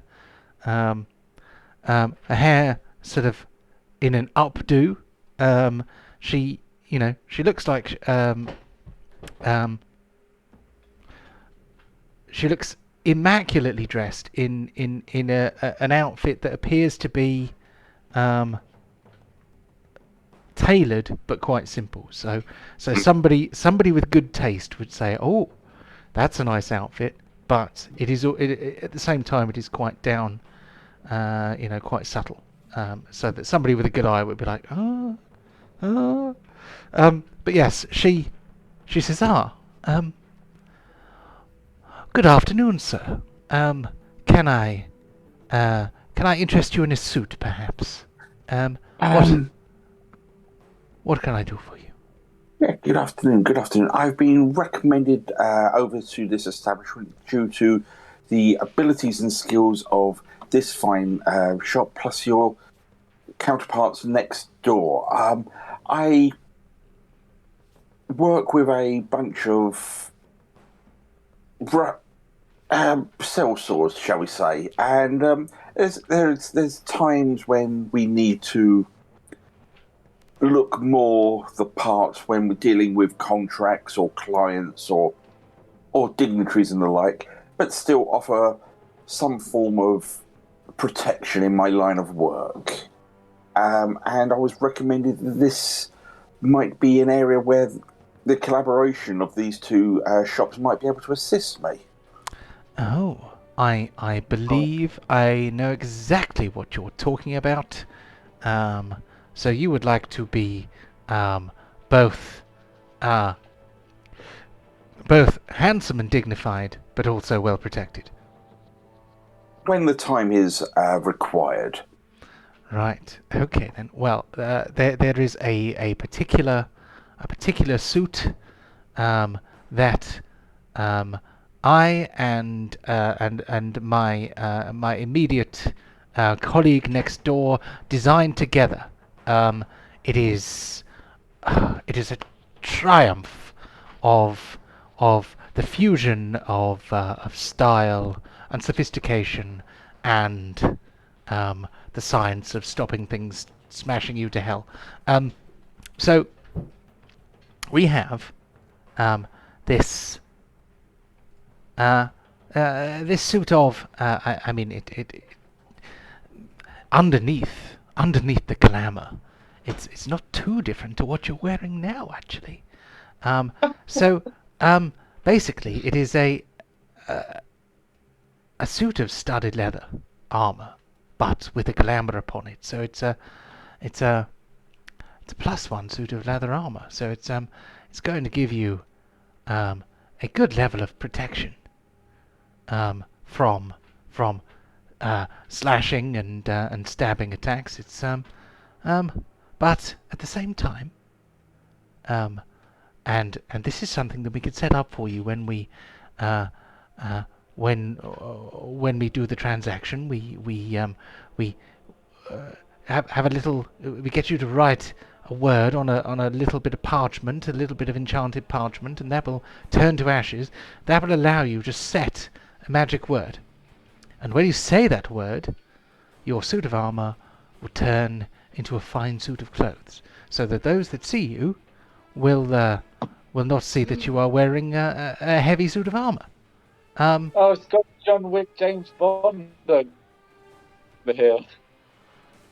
Right, not necessarily James Bond, but if there is times when we're in town rather than walking around in clunky armor, look a little bit more casual. If we have to speak to a dignitary, Well, when he was describing the suit, it was like that bit in John Wick where it's like it's got the bulletproof armor underneath underneath the suit. So, what type of suit would you want? Tactical. Definitely, always tactical. Brilliant. I mean, the suit itself, I mean, as you may have gathered, this is in fact an illusory appearance. So, although you are always protected by the studded leather, I'm afraid the studded leather will always weigh you down a little because, you know, it has some bulk to it. But no one will see that. You will look as if you are unencumbered. You will look as if you are... I don't know, as if you are wearing an immaculately tailored suit of clothes of your choice. You could even choose to have more than one outfit. I mean, I can see that your current clothing. I would be a fool not to notice that you have a little of the sartorial style of the City of Brass. I can almost see. I can almost see the flames reflected in your buttons. So perhaps you could have some kind of outfit suited to the City of Brass, some kind of outfit in that style, or perhaps you could have a suit tailored more to the northern cities of Faerun, but in a colour and style that suits you. You know, we can configure the illusions to your specifications, sir. This sounds excellent. And how much would such a garment cost me? Oh, well, since you ask so nicely, a garment of this particular style is currently retailing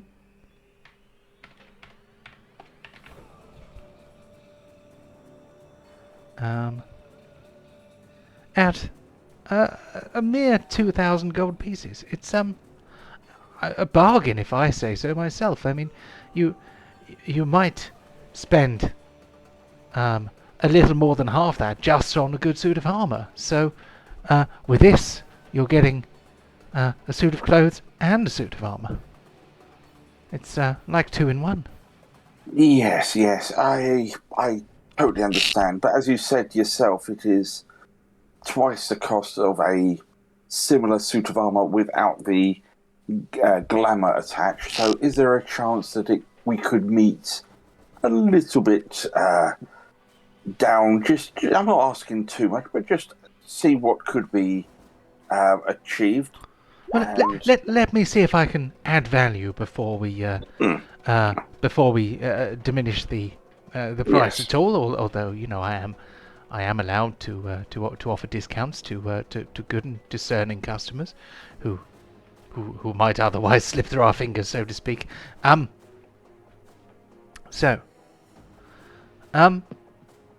I could allow you to pick three outfits from our selection here. They would be tailored to yourself, of course, and fit perfectly.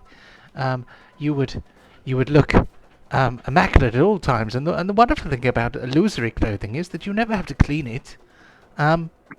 It's and the armor itself, just a brief wave of a prejudicitorial finger. I think I said that word wrong.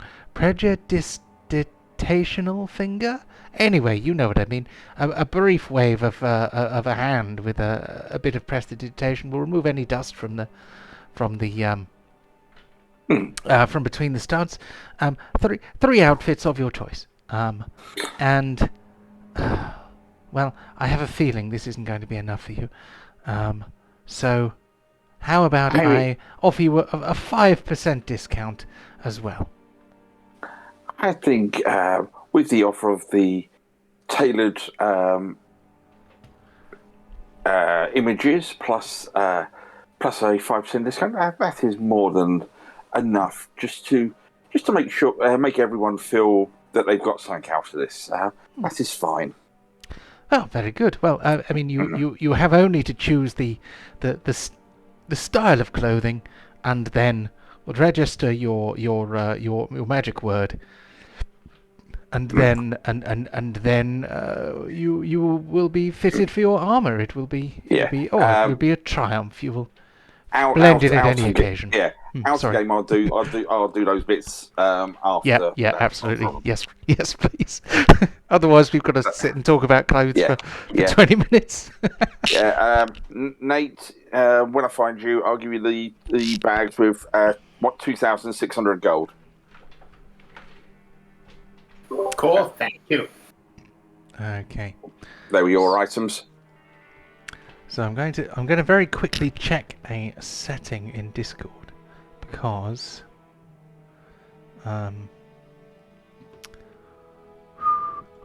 here we go. 1 2 1 2. Can you guys hear me okay? Yep. Do I sound normal? Yep. Yeah. Good. Very good. Okay.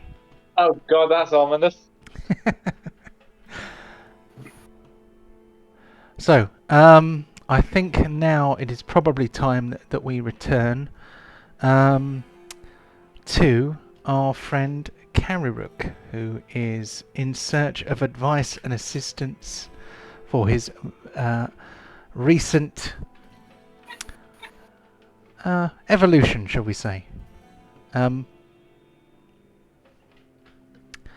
So, Carryrook, who is feeling the heat of the autumn sun, perhaps more than he would have done in his normal wood elf days. Perhaps he pulls his hood up over his shoulders and covers the back of his neck against errant rays of sunlight, and probably feels a bit unlike himself. In the strange and alien world of Pentagon, where everything was a bit strange and sinister, perhaps it didn't feel so weird to not be quite himself. But Carryrook's mind takes him back to a day when, on a battlefield, he was knocked down. He was knocked down by a Pentagon guard with a spear, and he felt the life slipping away from him, and a magic item that he had, a magic item that he had a strange attachment to, spoke to him and implored him to impale himself with them. These were a set of coffin nails. These were about rusty nails, about 3 or 4 inches long, crooked. They looked like they would be unsuitable to any useful task, but somehow they could be thrown like darts. When they hit things, they caused unpleasant injuries and necrotic damage. They were found in a dirty moleskin bag under the city of Neverwinter when performing a contract for the Lord's Alliance. You all found an underground crypt which had in it some ghouls and ghasts, I believe. And yes, you found them. Kararuk found them and kept them. But yes, as his life was leaving his body, they spoke to him. They had spoken to him before, and they said, "Plunge me into your flesh, and I will save you."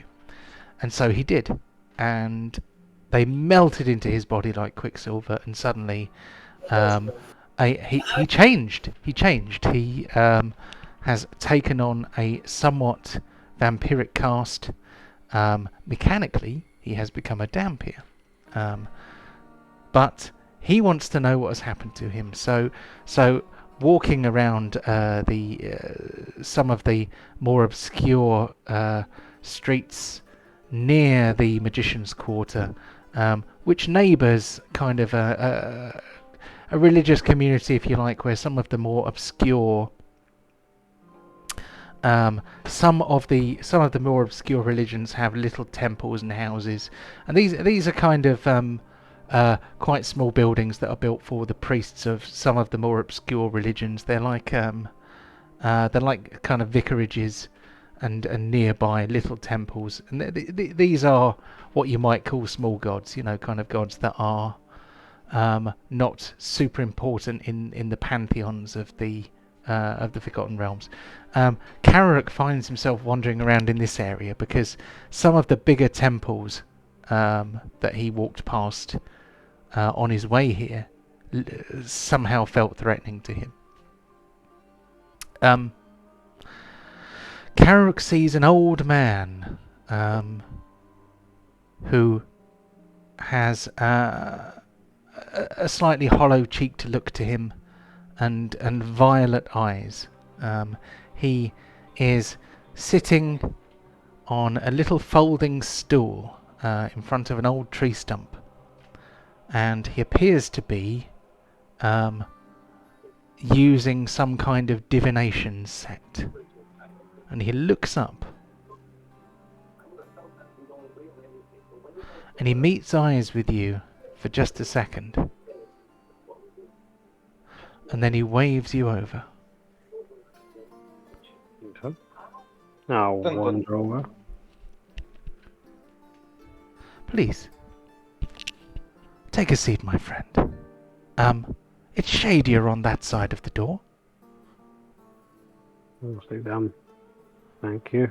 I'll sit down. So, why did you wave me over? Because you look like a man who's looking for something. I'm a little bit lost, I think. Something happened.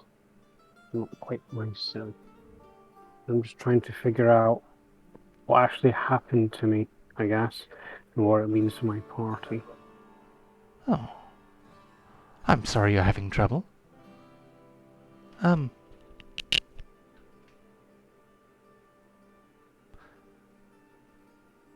We are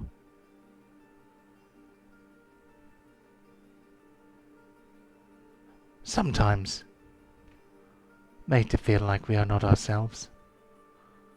I find the best way. I don't know. You see, someone once told me never to give advice to anybody unless they ask for it. And so, I'm going to shut up. What's on your mind? I see.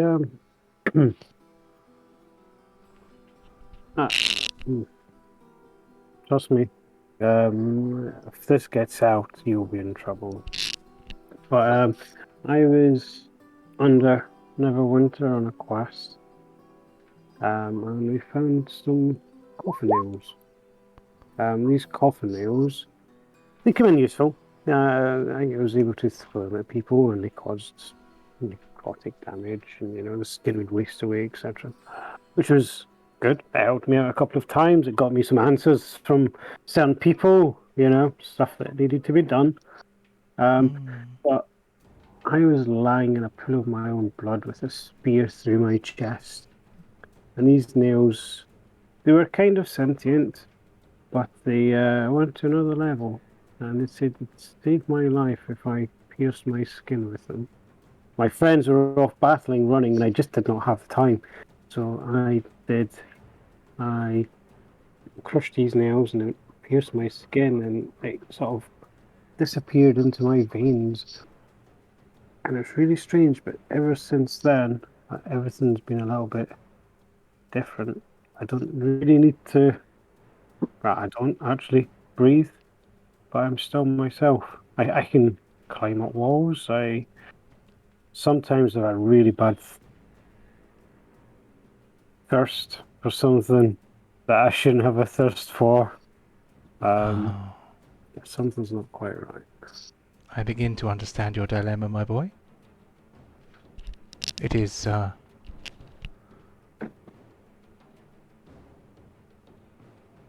is a heavy burden. Do you want to be as you were? I'm not sure. There's benefits of being as I am. It has helped the party on occasion. But, yeah. I'd just like to know a little bit more about what I actually am and what I can actually do.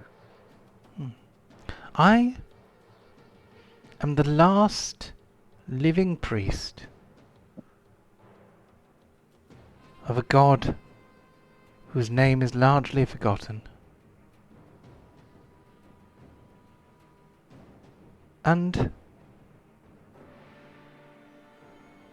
my deity is the god of things lost. And sometimes things that are lost remain lost, and sometimes they may be found again.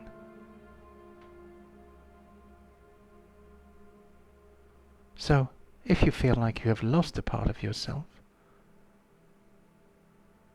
then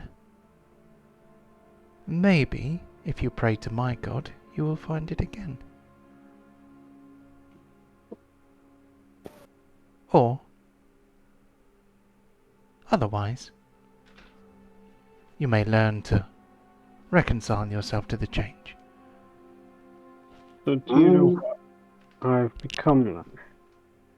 Ominous. Sorry, Chris, say that again? Do you know what I have changed into then? Can you give me a bit more information? I believe that you may have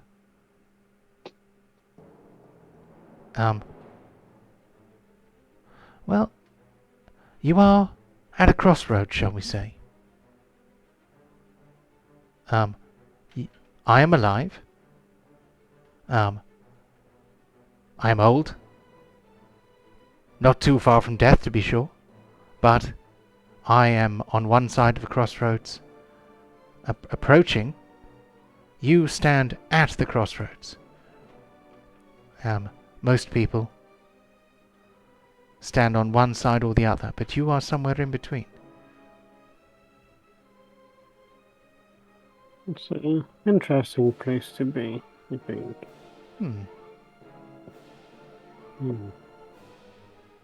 But, is it viable to stay at this crossroads and not move to one place or the other? One must eventually go somewhere when at a crossroads. But you could stay there almost as long as you like. Because once you're in that position, well,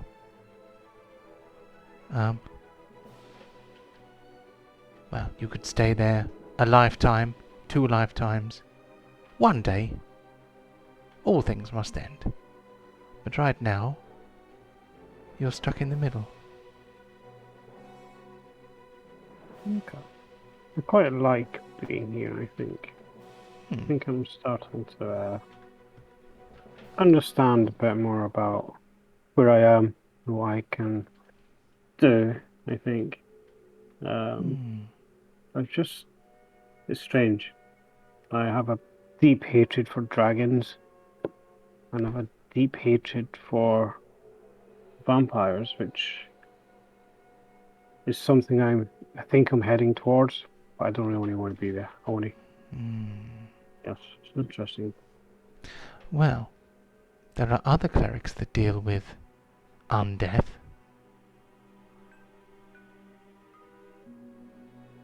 Where might I find them?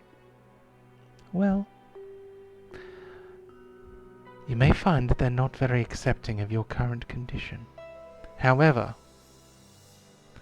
just as there are crossroads in life, there are crossroads in the ethereal realm as well. If you wish to know about your undead state or partially undead state, you could try speaking to the Lord of Undeath. How would one go about that? Well, there is a kind of incense and some prayers you could mutter, a small sacrifice, nothing too unpleasant.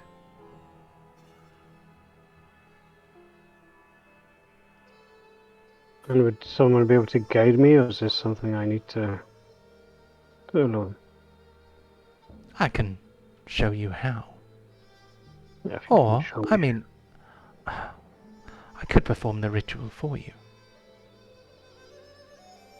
I could do that. I think I'd like some of my party here to overview it as well, I think. If you wish. Okay, let's see where that ends up, I think. I think it's definitely worth contacting the Lord of the Undead. But what? This Lord of the Undead, how's his temperament?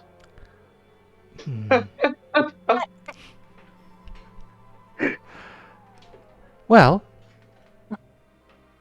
he has been known to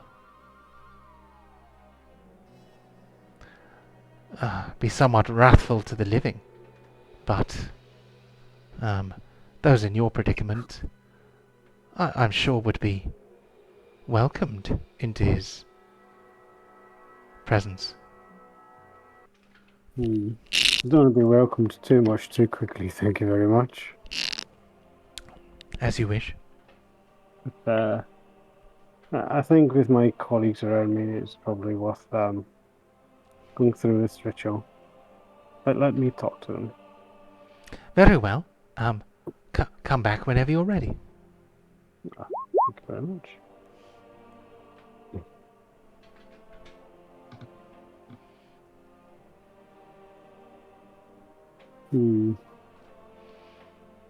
Is this going to be the end of Carrick now? No. Good.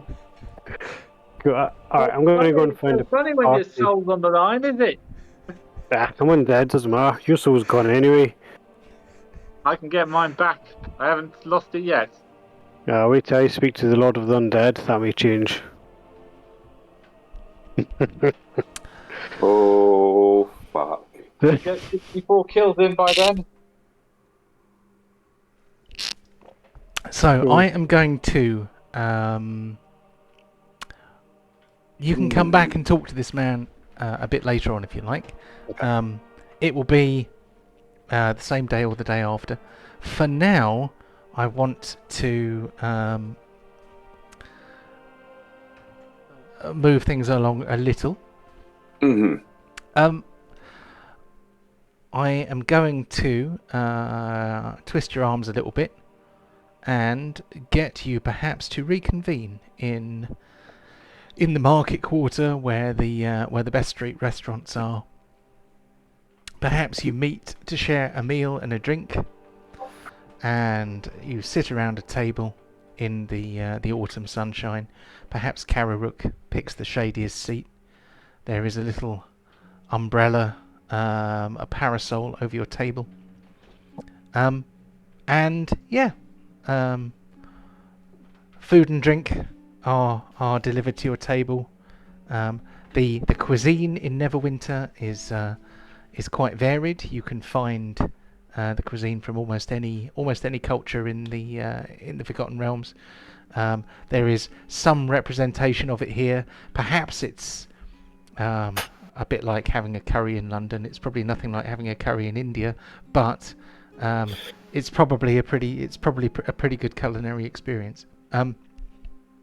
So I'm trying to explain something that probably doesn't need explaining. But anyway, you find yourselves around a table and talking about your shopping, the things that you found. Perhaps Borin is explaining how his new crossbow works. When suddenly, Dun, dun, dun. as if out of nowhere, a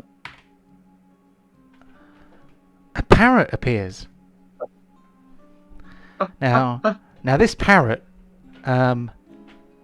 looks, apart from being about 50% bigger than a parrot ought to look, it appears to have blood on its beak and torn flesh in its claws. But even though it's a pretty scary looking parrot, it flies up to your table and lands on Pontos' shoulder.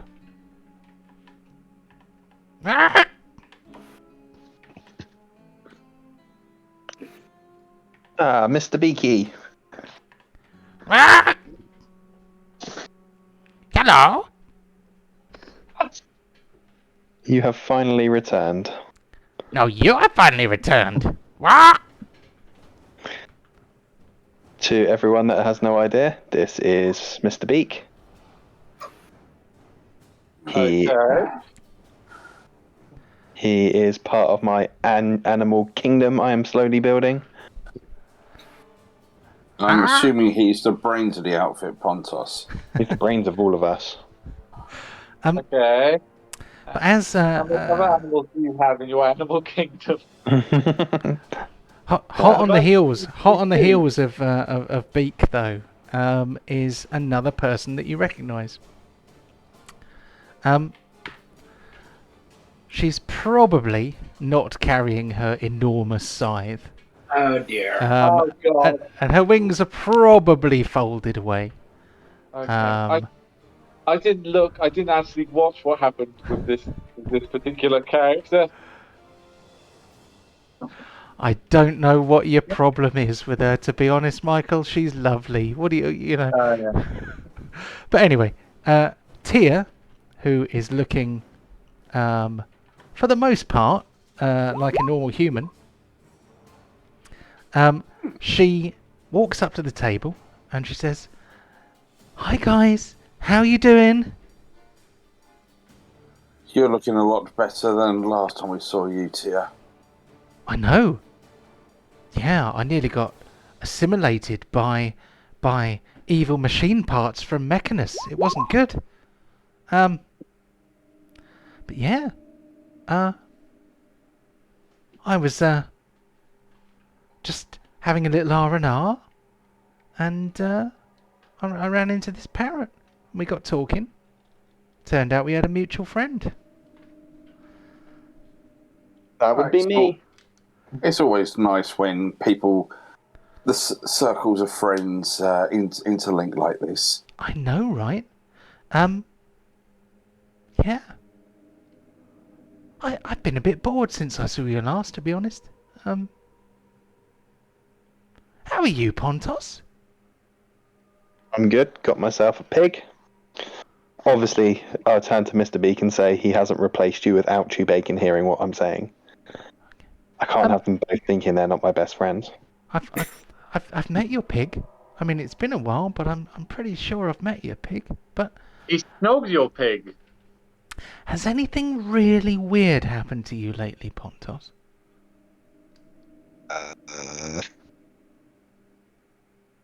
No. Oh. Maybe?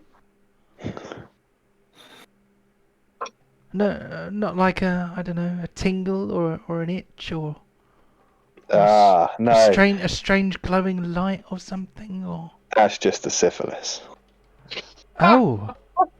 Oh. Well, that's quite the most awful thing you could have said. But I assume you were joking. Sure. Yes, of course. Well, I mean, how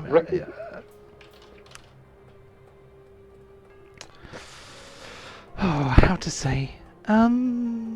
So after I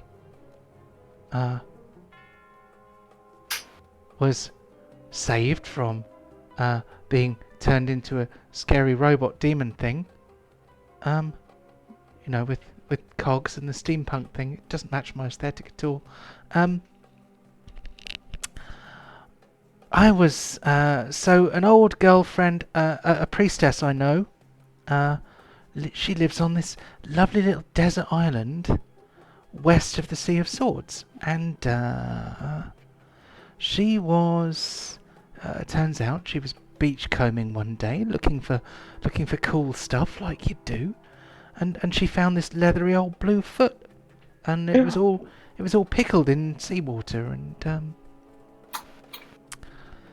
she was gonna turn it into a novelty bookend or something, and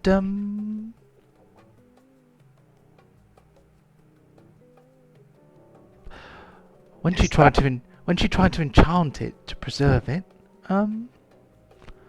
she, unbeknownst to her, it was suffused with the power of some kind of amazingly powerful mystical creature, and so she accidentally created a cursed artifact of enormous power. So just wondered if you felt anything. Are we saying that my leg has washed up and is now an evil demon?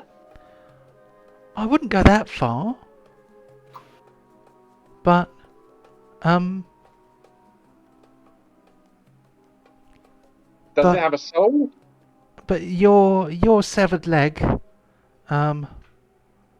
is now a cursed artifact of enormous power, and it may cause enormous damage. But you see, the only person it won't work on is you. Yeah. So I was kind of hoping you might come and help us get it back. I'm hearing that you've got some weird mutated athlete's foot on your rotten leg. Yeah. It wasn't the best leg. Mm. I don't even know how you lost your leg. You're going to have to tell me the tales. Will be revealed by the sounds of it. Well, you feel free to embellish and tell the story of your the severing of your leg. My fallen comrade, Leg. Mr. Leg. Sir Leg. Well, it all happened on one summer's day.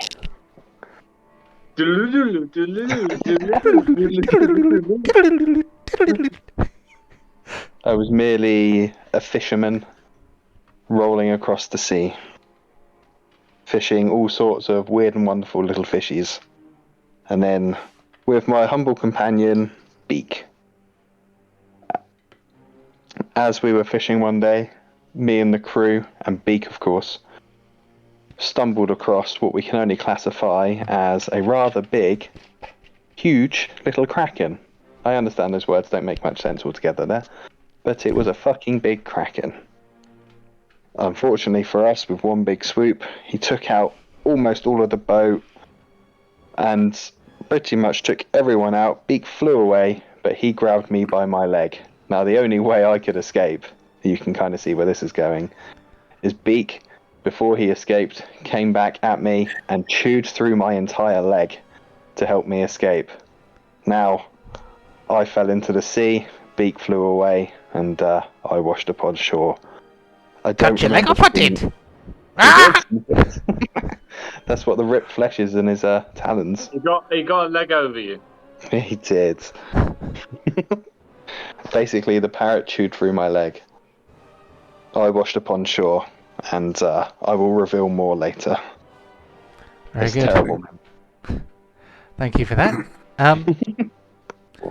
So, just trying to set up what is to come later. We won't. I don't think we can really do any awards today because We can give you RPG. who me? Give you No, one, I'm yeah. just the DM. I don't get awards. You did voices for everyone. Well, gonna have my reward is you coming to play my game every week. So Okay. Well, I think we're gonna have to save the bandana and pirate gear and Pirates of the Caribbean music for next time. It would seem. yeah. Well, we will definitely manage to get in more piratey stuff next time. I knew we were in for a heavy RP session, or at least an RP session. I wasn't sure where we would get to exactly. But we will learn more about the shape of things to come in the next session. But there is something that I have to do. I have to do this. I was hoping an opportunity would come up before now, but here we go. Hold on. So, I'm scared to do it now in case it doesn't work. But we will be searching for. Hold on. I'm going to do it. Right. Can you hear that? Yeah, you That's sound right, like a yeah. Dalek. So, as we enter the new campaign, we will search for the last leg of Pontos.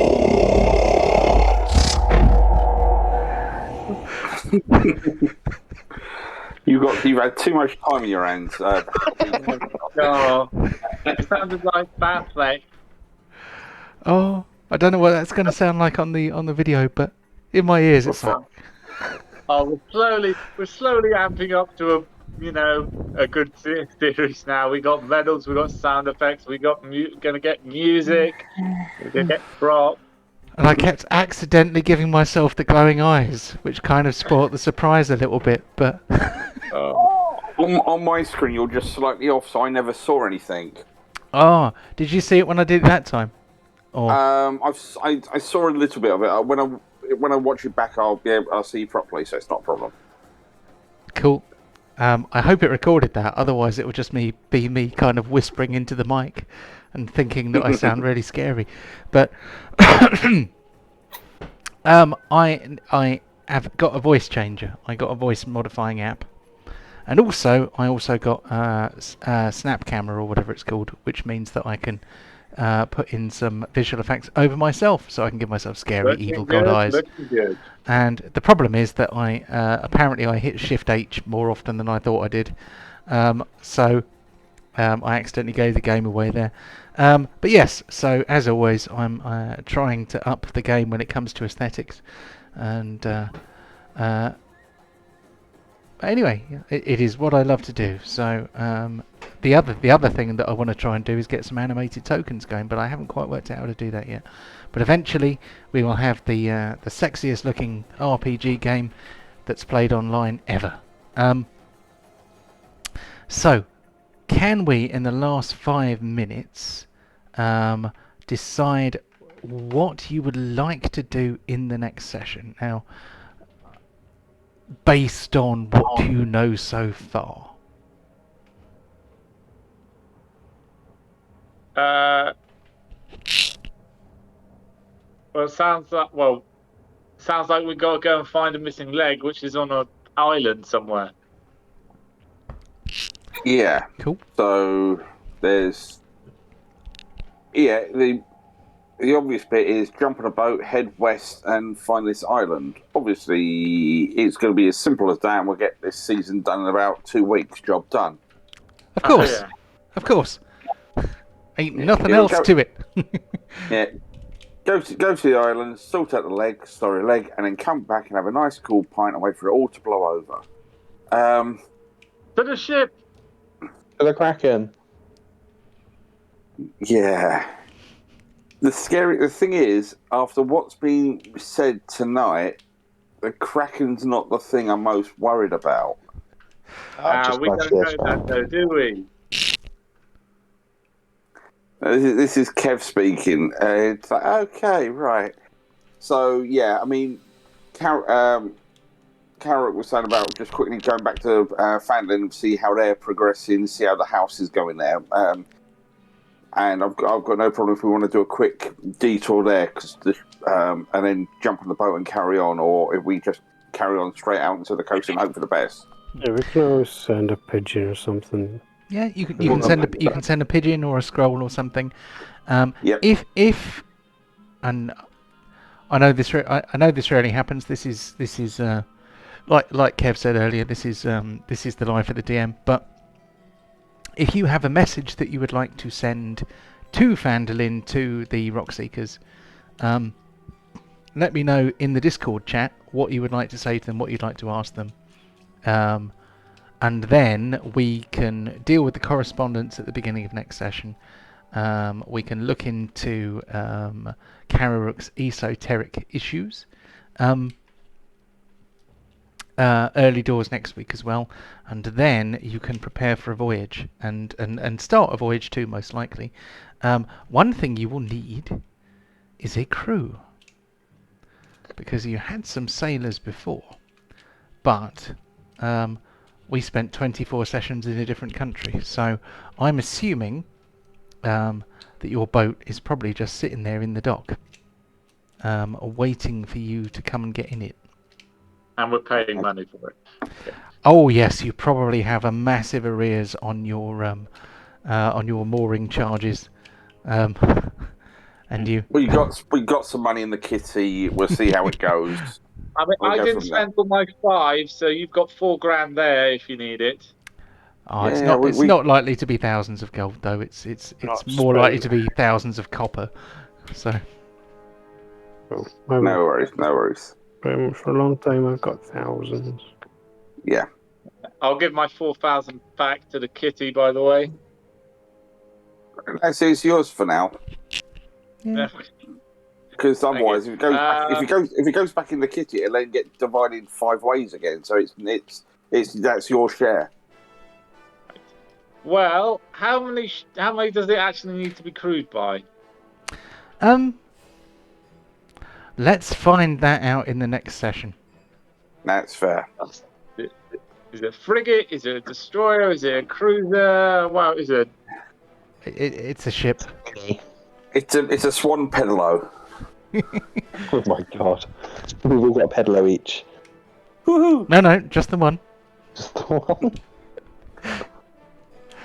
Yeah, I hope you enjoyed that. Yep, no worries. There is. I mean, it's the introduction. They're always slow, so I'm sure we'll get to the exciting bit. We did shopping today. That was all. Yeah. I'm sure the people who are watching it gets better. Oh, this is probably the most ambitious campaign I've ever attempted. Ooh. I would love to show you more of it now, but I don't want to spoil the surprise. It's all about things developing as we go. So No worries, no worries. but right, have a lovely week, guys, and catch you again same time next week. No worries, no worries. Right, bye. Cheers, guys. Good Right. night. If we're off now, are we off?